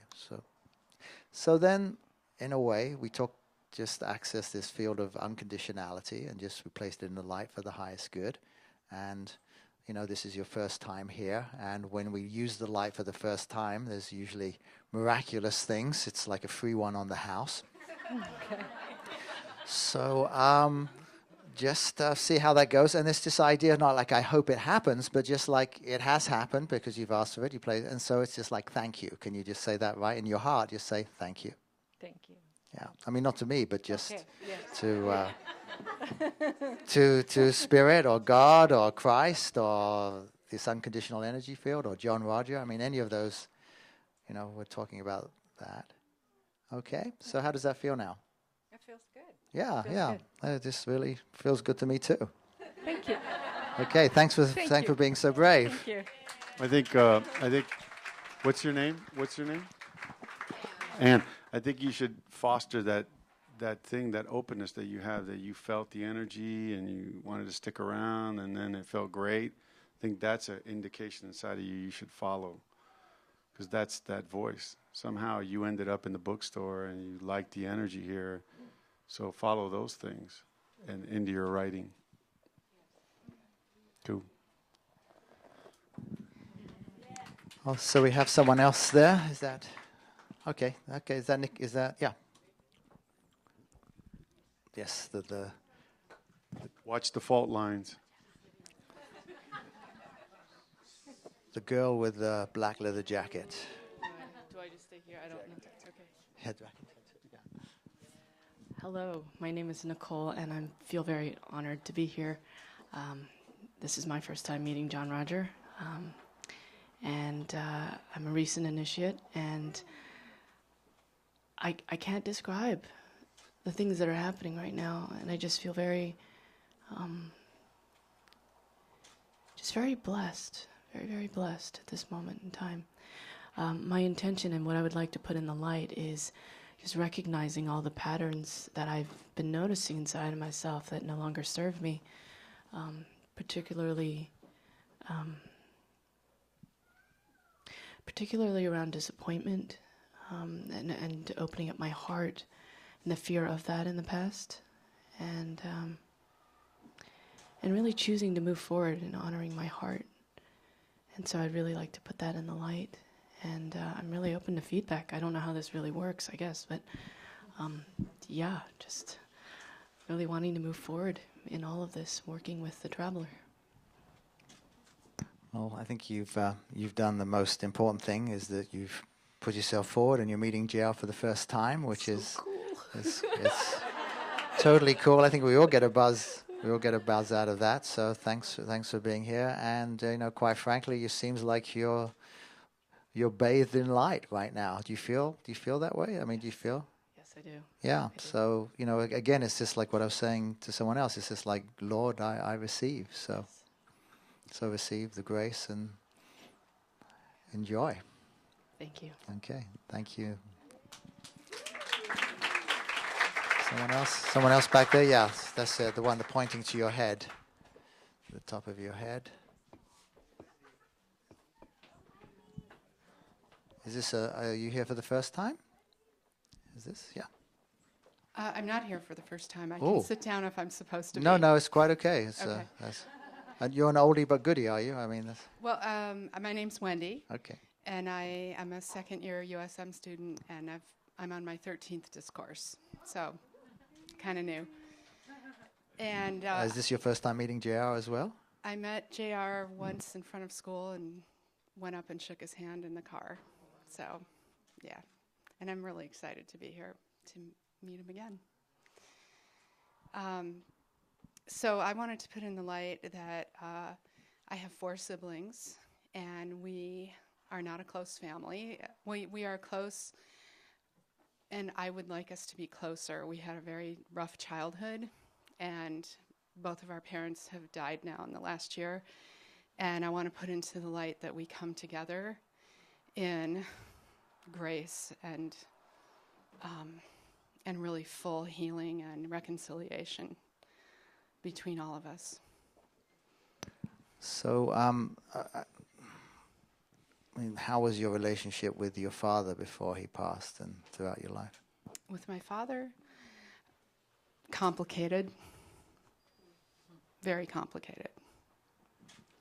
So I think that just from my perspective, that again, just in terms of this energy field we're dealing with, and what I've called the unconditional energy field, the grace field, the John Roger energy field, that reconciliation with your father is possible, even though he's no longer here. And are you open to that, really? Very, very open to that. Then again, I think it's just a question of just receiving that, and as you receive it, that's right. That's the love that we want to see, and the smile that we want to see. I thought I was reconciled. Yeah. Well. Yeah. Well, as you receive that, then I think, and that smile and the love that you feel, take that into your family situation now.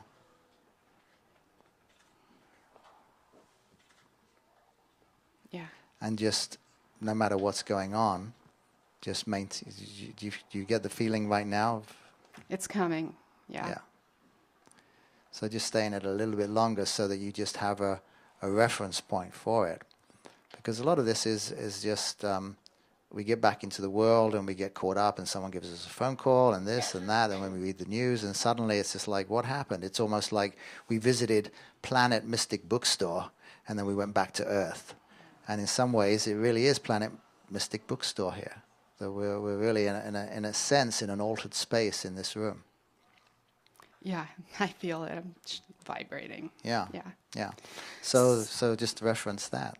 So what you're saying to me, if I can just say it back to you, is really coming into forgiveness with my father, with alignment with our highest selves, and from that place, holding for my family to come together. Is that right? Right. I'm saying that what wasn't reconciled by you coming forward now is reconciled, and that you can go forward in joy.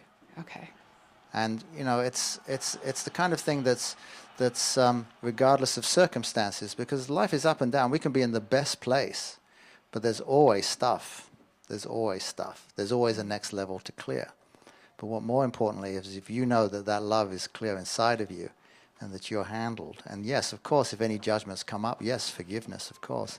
But even just to live in the joy, that smile that you gave, that it's almost like it's hard for you to break a smile in a sense, right? Sometimes. Yeah, yeah. Or exactly. I have a huge smile. Right, when it exactly, goes you back and do. forth. I mean, Yeah. that's why I referenced it, because it's just like everything kind of breaks loose when you smile. Yeah. Mm-hmm. Yeah? I mean, again, just to access what JL says, do whatever you can to maintain love in your eyes and a smile on your face. Awesome. You know, and or something like that. I mean, close enough, you know, bring your attention to having love in your eyes and a smile on your face. And, you know, but take that into your family situation and not let whatever the outer circumstances are rock that as much as you can. And if you go off of it, come back into it. Sometimes we have to get off balance to know what balance is. When we're in balance, it's just, there's no feeling in a sense. We're just in balance. And suddenly we go out of balance and go, whoa, I want to get back in balance. And then we come back into balance and go, oh, thank God. And then we just really respect it from then on. Yeah. But it's with you now, right? Mm-hmm. Thank you for letting me stand here so long and anchor it. Yeah. Yeah. It's great. Thank you so much. Okay, our pleasure. I'm grateful. Thank John Roger. I love you, JR. We'll do one more, and then we'll do signing. The gentleman by the speaker, I think you raised your hand earlier. All right. I just thought I'd give you a break. You going to take it? You going to take the break? All right. I thought you were in that series, the Viking series that I'm watching. I was like, I want to meet him. You guys watching that show? Unbelievable show. Watch the fault lines. Thank you. Well, I don't really know what to say, to be honest. We'll start off with your name. Benjamin. And where are you from? Probably the same place as you. Which is where now? Venus as well. I'm from England. Which part of England? Well, it goes on. Bury St Edmunds, where I was born. Bury St Edmunds, okay. I mean, there's only one question you need to answer here, really. Is just like, are you an Arsenal fan or are you a Chelsea fan? Chelsea! Actually, I've kind of like distanced myself from sport. Oh, okay. Well, I don't blame you. I mean, I can't fault you for that. So if you've distanced yourself from sport, what have you moved closer to? Music. Okay, so tell us about your music. Well, I'm a drummer. I've always been a drummer since I was about 6. And one of the things that led me to music is my parents. And it was also an outlet because I distanced myself from sport, because the only sport I played was soccer, football. And the people I would play it with just happened to be bullies as well. So they bullied me pretty heavily when I was a kid. And my parents basically taught me music and gave me some drumsticks. And I found passion in it and therapy. And I put it off for 3 years when I first moved out here. And I still don't know why. But just recently I've taken it back up again. And it's like bringing me immense amounts of joy, truth, and just spirit back into me. I feel like I've got an ever-expanding heart now. So, well, it's certainly nice to have you up here, and and I have to say that any parents of a child that would give them drumsticks would have to be the most loving parents. I mean, they could have given you a violin. I mean, for God's sakes. But drumsticks, oh my God, they really loved you, huh? Yeah. They obviously like drums. So there you lucked out. So while you're here, and given the context of what we've been talking about this evening, is there anything that you would like to bring forward in your life, or is there anything you would like to let go of, or has been bothering you, or anything like that? Well, I'm trying to think that I'm doing all right.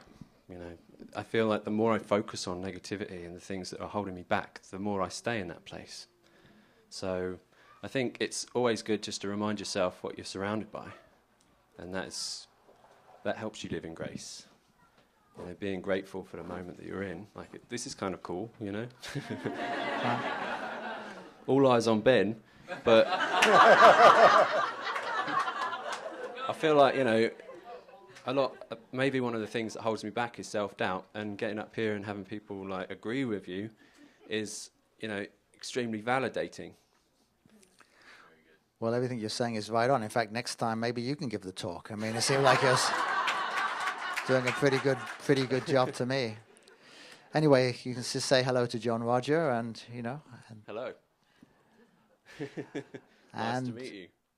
You know, it's actually, I've been here 2.5 years working at this bookstore. And the 2.5 years that I've been working here, I haven't been to the event because I've been working either in the day and I've been extremely tired and gone home.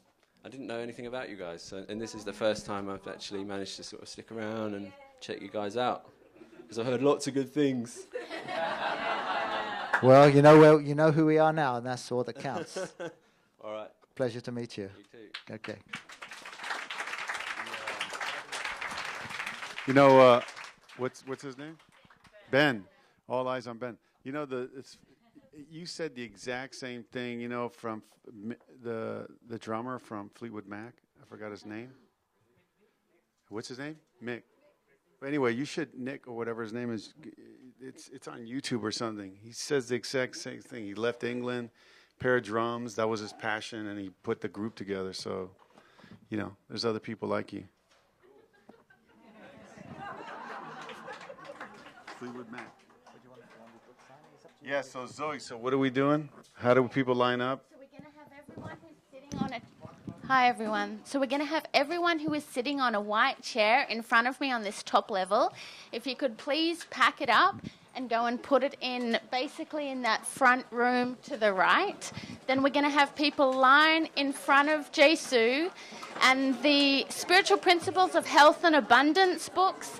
They're usually $14.95. They're only $5 right now, so make sure you grab a couple of those. So please buy books. Make Jim happy. He's going to be moving this bookstore to a bigger bookstore down the street. We want to clear Jim's, all his books. So if you guys want to buy all his books, Lori Lerner, if you want to step in here and buy everything, go for it. Everybody just do it orderly, because there's a lot of elders here. A lot of elders in an elderly, orderly fashion.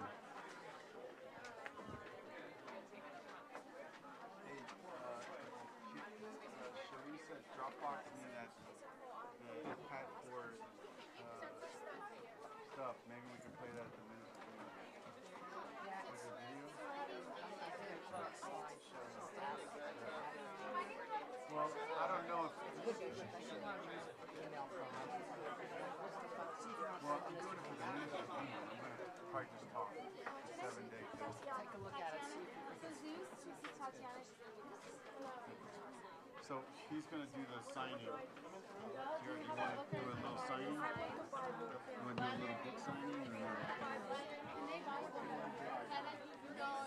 Jared can do a little.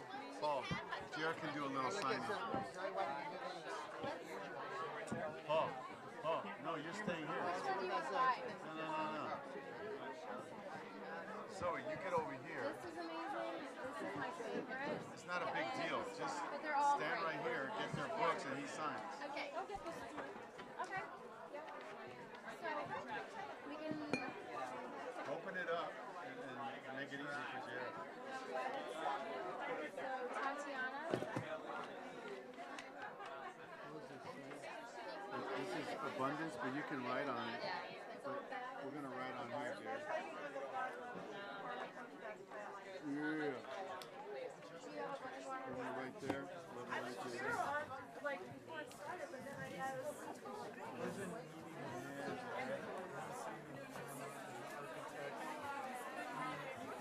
about 4 hours. And there was electricians and plumbers and everybody was so joyful and it was like in some They are amazing. I'm so glad you're working with them.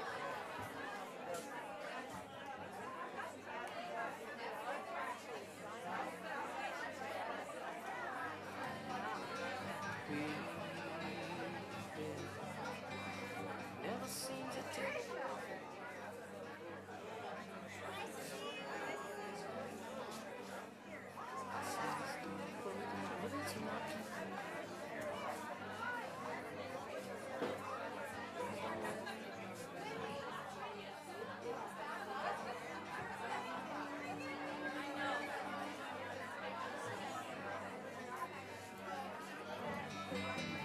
used to have a flaming passion for the world and all the wondrous things I never would.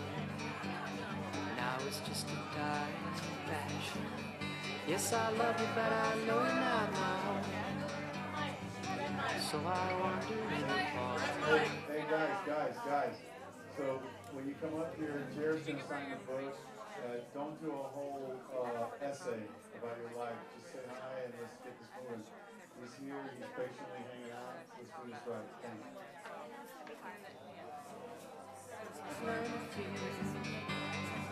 I hear an angel calling, standing at my feet. I see the soul of girl and hope it's not. Take 1 to 2 steps backwards, so we have a little bit of breathing room in front of the R. Thank you. That was helpful, thank you.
Do I look just like a crazy fool? But there comes that one time in your life when you gotta do what you know is right. So I'm gonna take that midnight train and I'm gonna ride it right on home to you.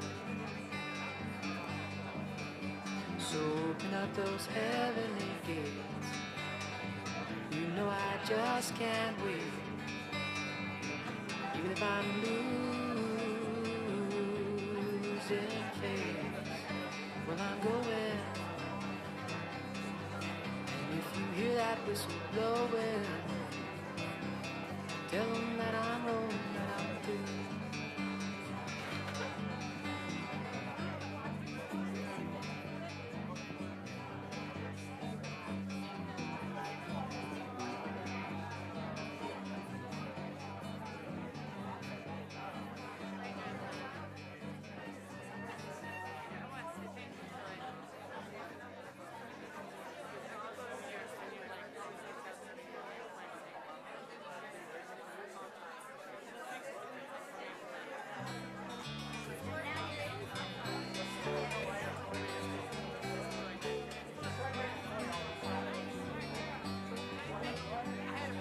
Did you ever go to a recommended movie and you're sitting in the back and you're feeling kind of groovy and you're waiting for the good parts to come? And after 3 hours, the movie's done. And there's no good parts. So you're thinking to yourself, well, I've never been so bored.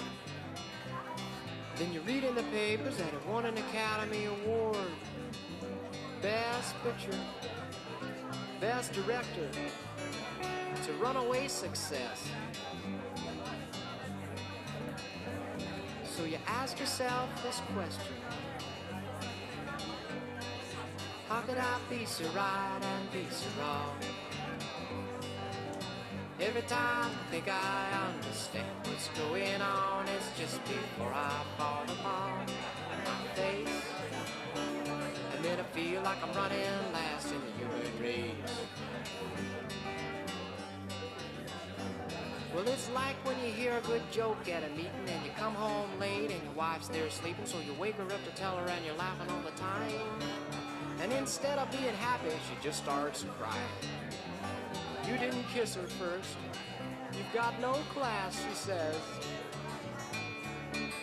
Not too sure about that, but how could I be so right and be so wrong?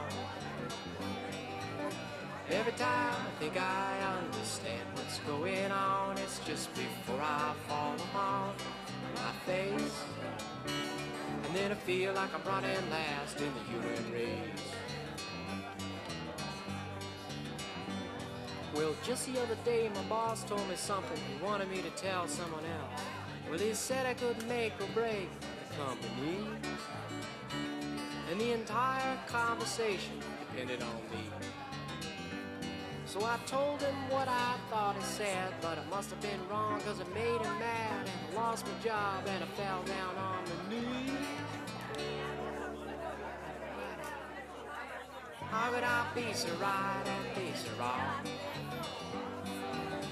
Every time I think I understand what's going on, it's just before I fall upon my face. And then I feel like I'm running last in the human race.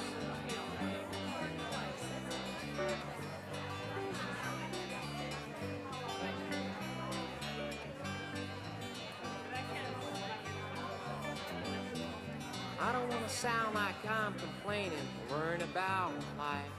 Well, I've even learned a lesson from my distress.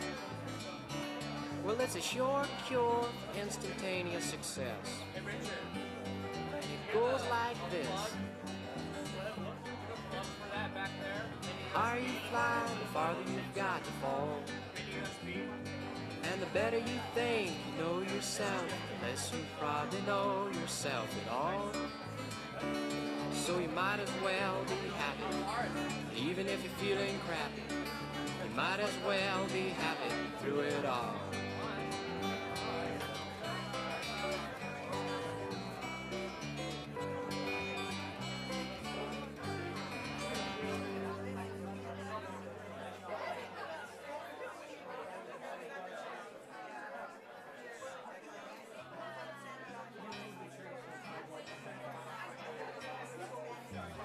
On my way, no today. I've got nothing I've got to do or say, except keep singing in my heart and seeing all things being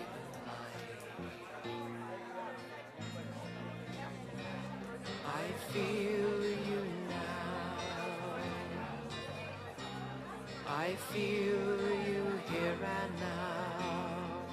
Thank you for being.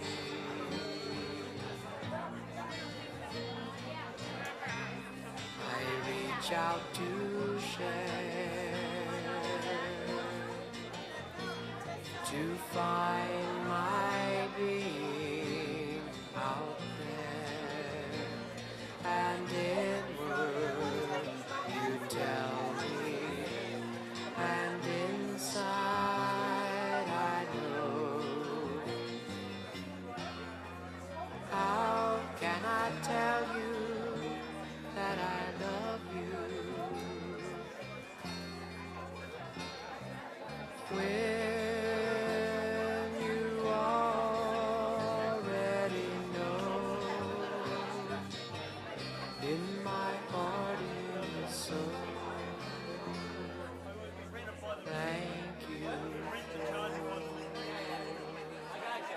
being.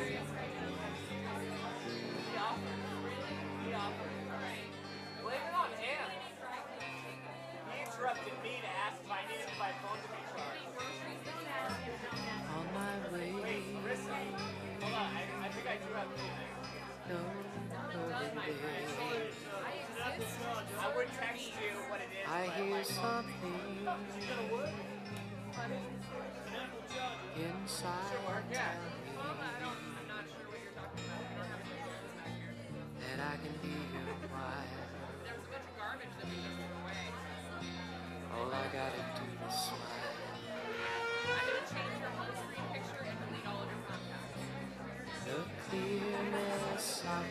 soul, the clearness of the one who knows.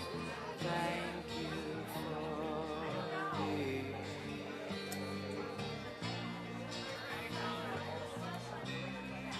Enter my heart. Oh, enter my soul. Right here in this moment, I know who you are. How can I tell you that I love you when you already know? In my heart it is so. Thank you for being.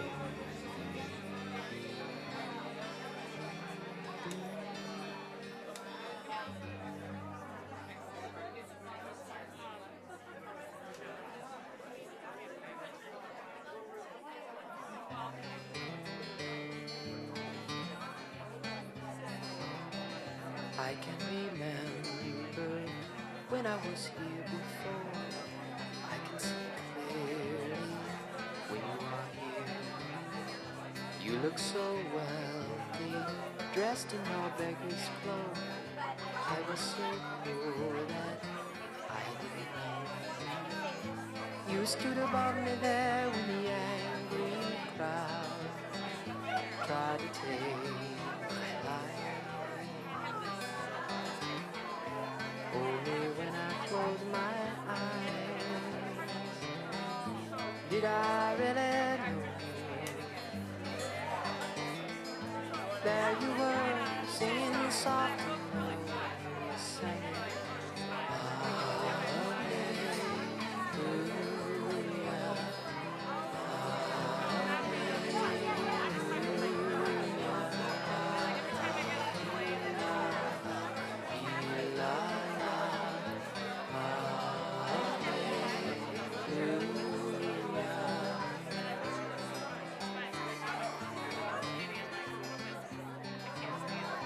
there was a time I could have been you, given the choice to live or to die. I took my chance and drank from the bitter cup, tasting the world I died again. But you stood above me there till the cup was dry, hearing me call.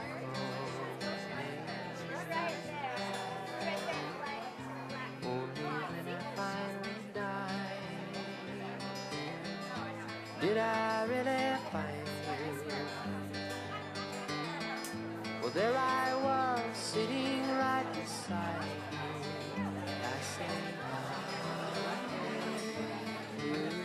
hallelujah, hallelujah,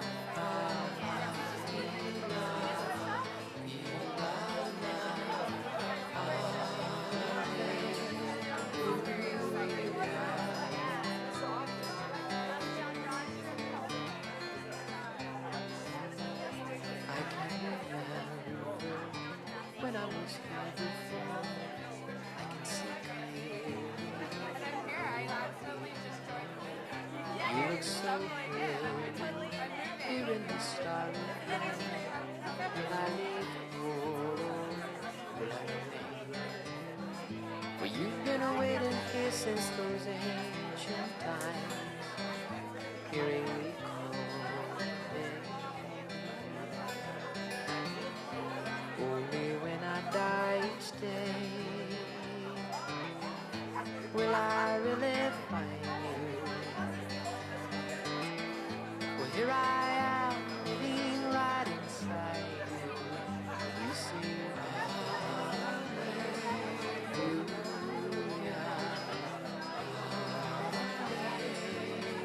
hallelujah,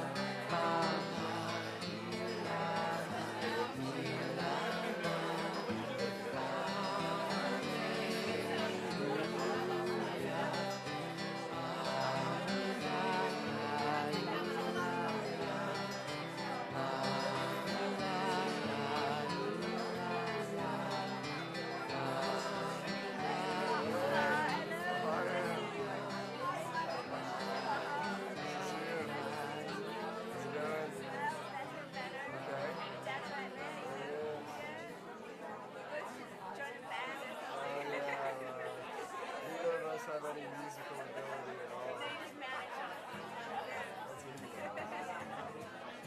So are you still able to maintain the puppetry now that you're... Yes, we started. We're in production. Yes? No, it's all pre-production now. Oh, wow. Filming now. Exciting. Very. Okay. Very nice. Yes. You've seen The Conspirators of Pleasure with John Travolta. It's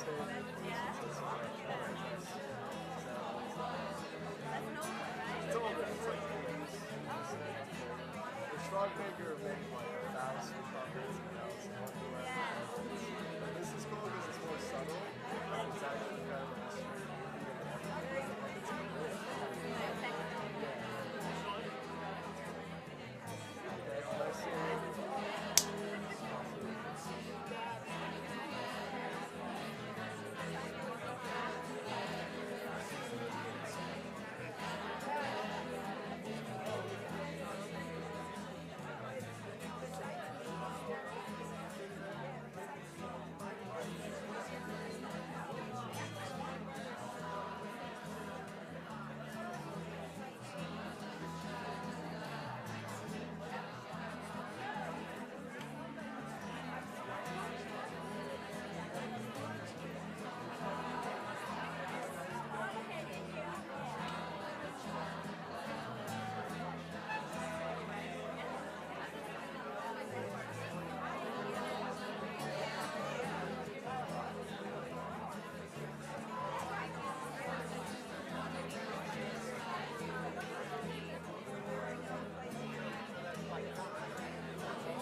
It's enough to be held in the hands of the morning and touched by the warmth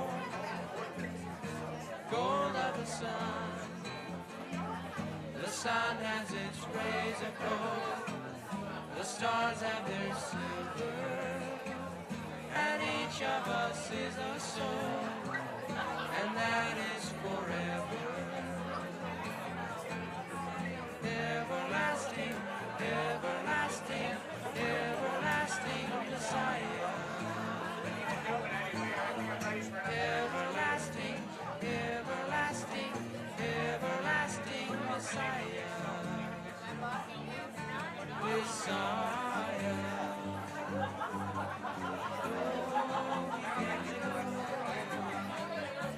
Wherever we want to, and we can be whatever we are, and all across the field of the sweet universe, I heard a million voices sing the name Messiah.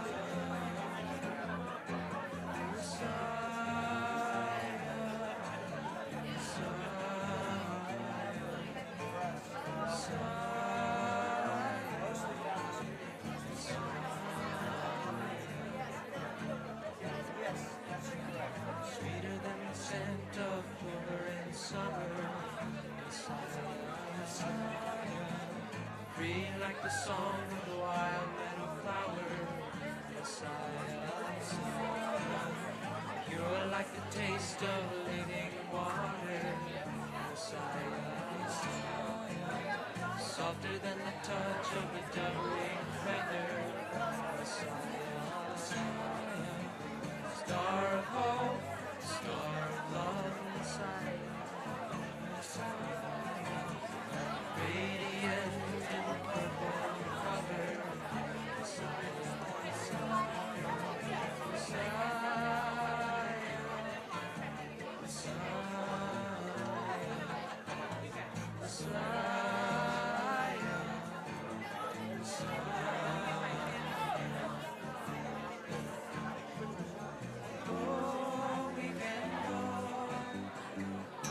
Wherever we want to, and we can be whatever we are. Everlasting, everlasting, everlasting Messiah. Everlasting, everlasting, everlasting Messiah. Messiah.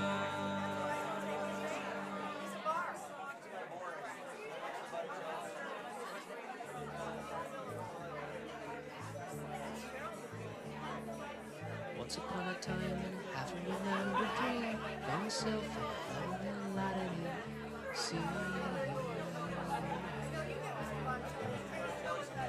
On a hill on the highest part of town, all the people were gathering all around, holding hands, singing songs. And in the middle of the beautiful throng there was a man. He held up his hand, and in the hush he said,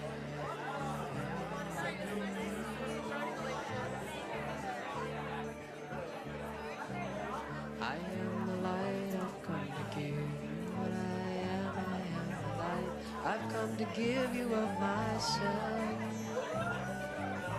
You are the light, we've come together just to share. We're the light, oh we're the light. What a beautiful light, what a beautiful light. Then I was lifted up into the highest fire.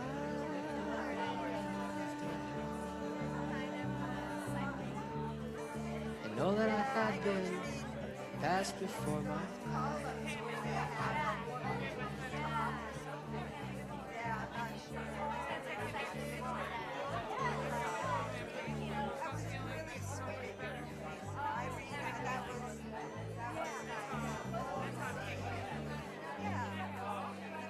I was a soul born to rock, broken and crushed to become no greater power. And the earth became me, slept in its home.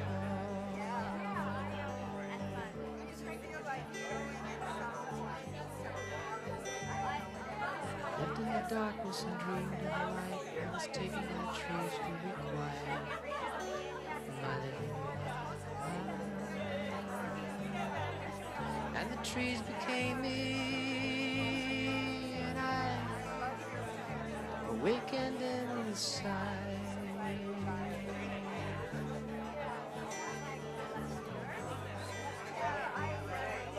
Watching the world and wishing to move, I was taken by animals there, and I became free. And I traveled far away, and I, in my wisdom, grew.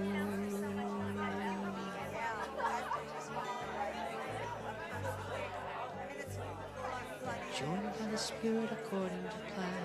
One day I woke up inside of the breath of man. And many lifetimes did I stay in his land. And I was a priest in the land of the cause. I was a thief who broke the laws. I was a man who forgot who he was.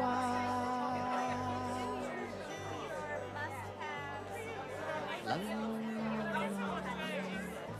la la la la la la.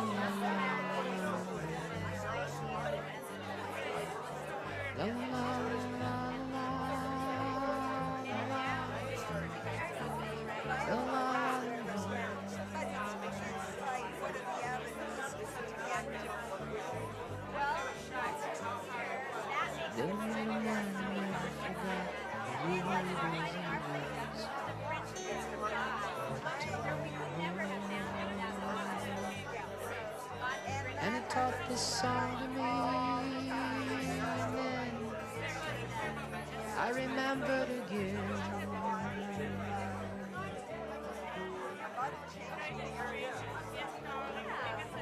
I am the light, I've come to give. I've come to give you of myself. You are light, we've come together just to share. We're the light, we're the light, oh we're the light. What a beautiful light, what a beautiful light. I am the light, I've come to give you. I am the light, I've come to give you of myself.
to a mountain, like a mountain high and pure clear water flowing down to the sea. Does my love flow to thee? And the light of my soul guides my way home. And the light of my soul guides my way home. And the light of my soul guides my way home.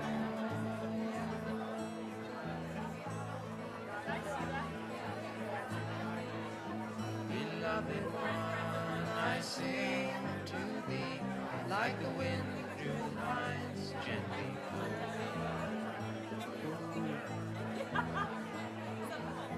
Beloved one, I sing to thee like the moon on the snow diamond glowing, like a brilliant blue sky where unequal eyes gently kissed by the sun.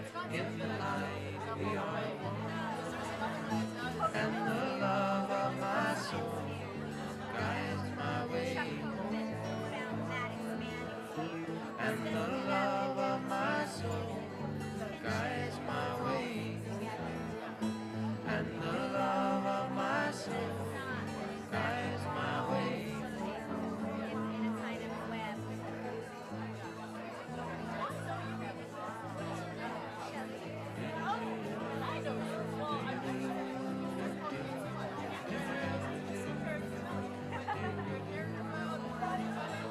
And the love of my soul guides my way home.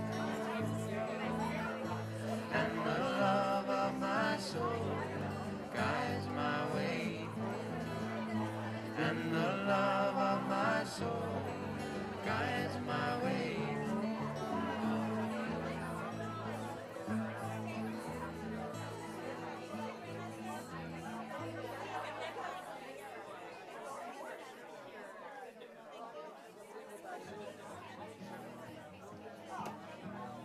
Light and sound, higher and higher, lift up your hearts in song. Be the living love, take a little bit and pass it on. Higher, higher and higher. Light and sound, higher and higher, lift up your hearts in song. Be the living love, take a little bit and pass it on. Higher, higher and higher. Light and sound, light and higher. Lift up your hearts and song. Be the living love, take a be the living love, take a little bit and pass it on. Higher and higher and higher. Light and sound, light and higher. Lift up your hearts and song. Be the living love, take a be the living love, take a little bit and pass it on. Higher and higher and higher. Light and sound, light and higher. Lift up your hearts and song.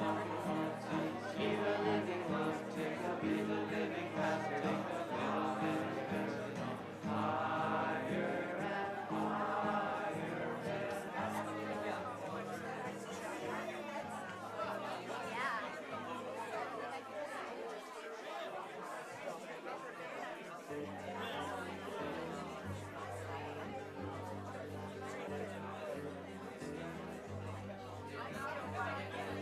Once in a while, somebody and when you're with them, they make you feel you're a child again, playing in the sun. And I do believe that you're the one.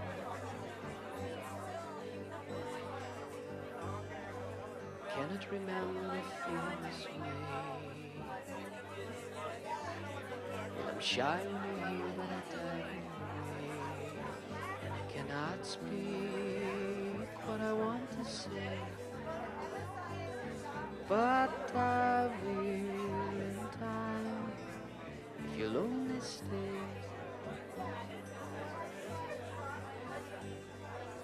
La la la la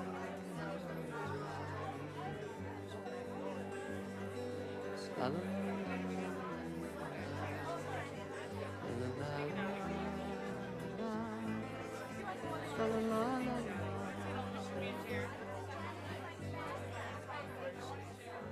all of the other ones that I've known have taken and used me and left me alone. And the love I saw was never shown. But when I look into your eyes, I see my own.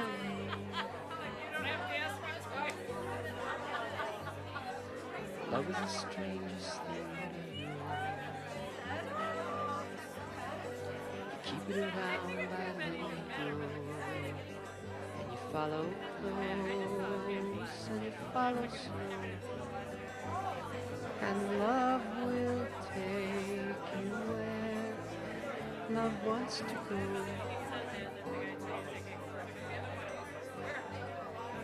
La, la, la, la.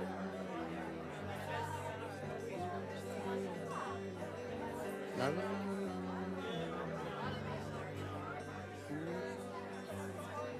la la la la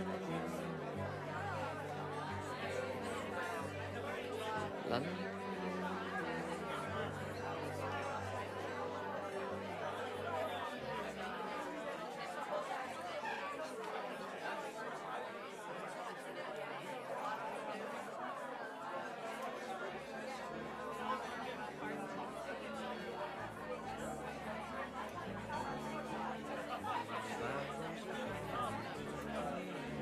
Sing with the traveler, walking the mountains today. Trees on the swing, bears I take up my fruit, it's pleasing to give it away. The forest comes alive, dancing to the rhythm, joining with the traveler as he leads them all in song.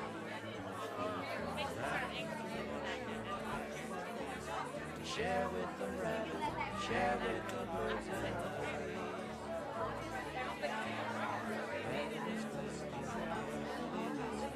Happily hosted the bubbling waterfall. The forest comes alive, dancing to the rhythm, joining with the traveler as he leads the all in song. Coyotes laughing, hides from the traveler, voicing his thoughts to you. Why do they show no fear? He's drawing very near. Why do they gather round him when they all should run away?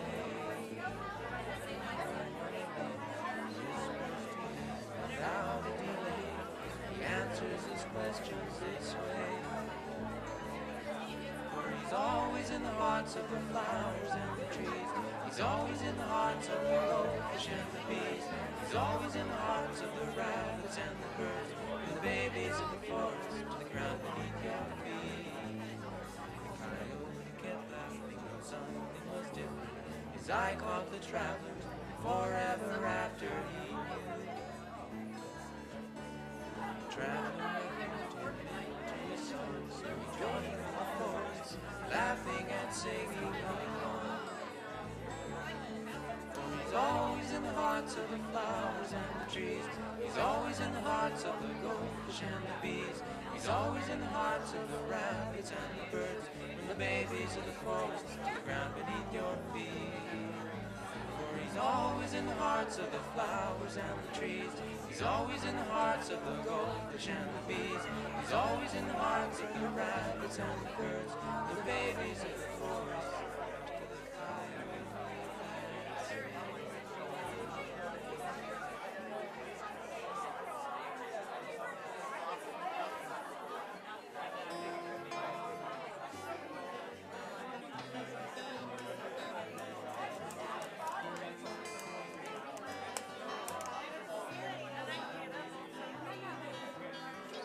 You're the one who knows me.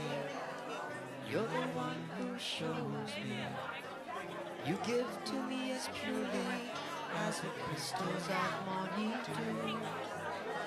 There's nothing in my heart that I would keep from you. There's nothing in my heart I'd keep from you. You're as tender as a child. You're as strong as you are mine. You lift me with your laughter when my sorrow makes me blue. There's nothing in my heart that I would keep from you. There's nothing in my heart I'd keep from you.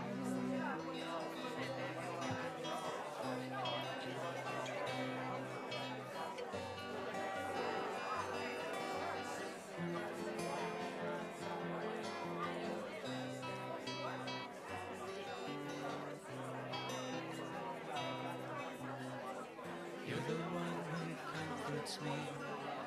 You're the one who helps me see. When the darkness of my fear casts a shadow in my view, there's nothing in my heart that I would keep from you. There's nothing in my heart I'd keep from you. You're the one who frees me. You're the one who believes in me. Your voice is like the music of a love song made for two. There's nothing in my heart that I would keep from you. There's nothing in my heart I'd keep from you. There's nothing in my heart that I would keep from you. There's nothing in my heart I'd keep from you.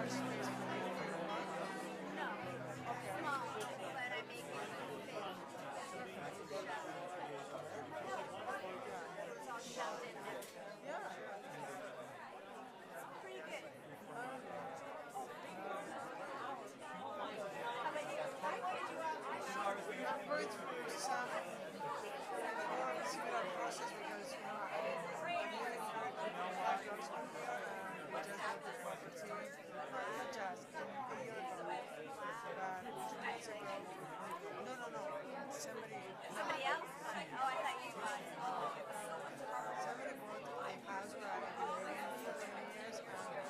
You guys have got it.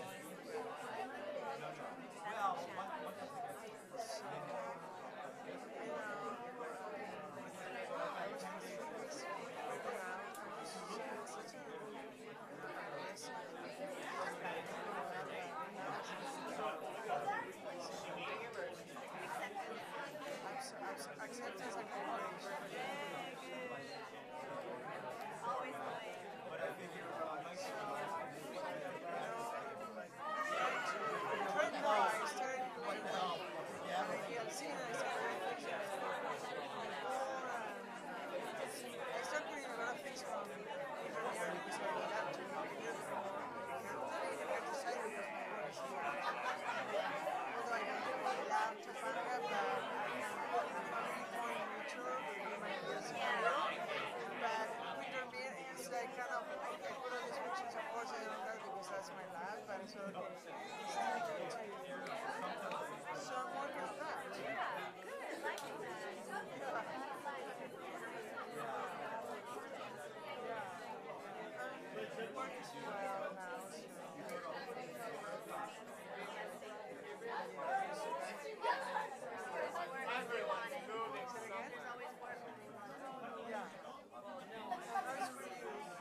Tonight on a stream of light, sounds and colors everywhere.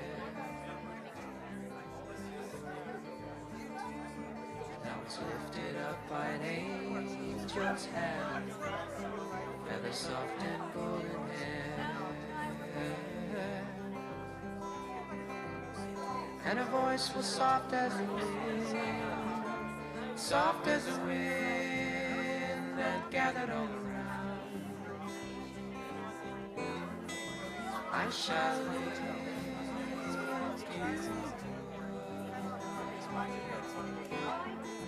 I shall lift you, and I shall give you love for all you give to me. Shall give love. I shall lift you.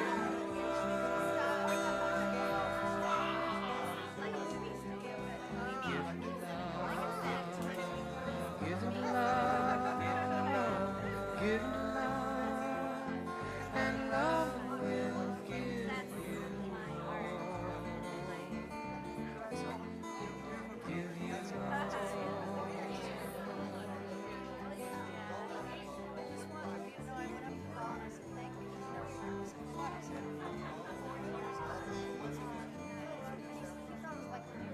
Entered into the crystal core, columns rising to the sky.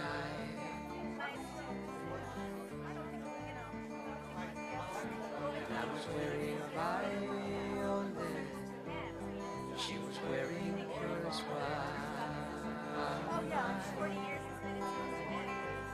She was queen of all the realms, and I was a king, and the heavens were our crown. I shall live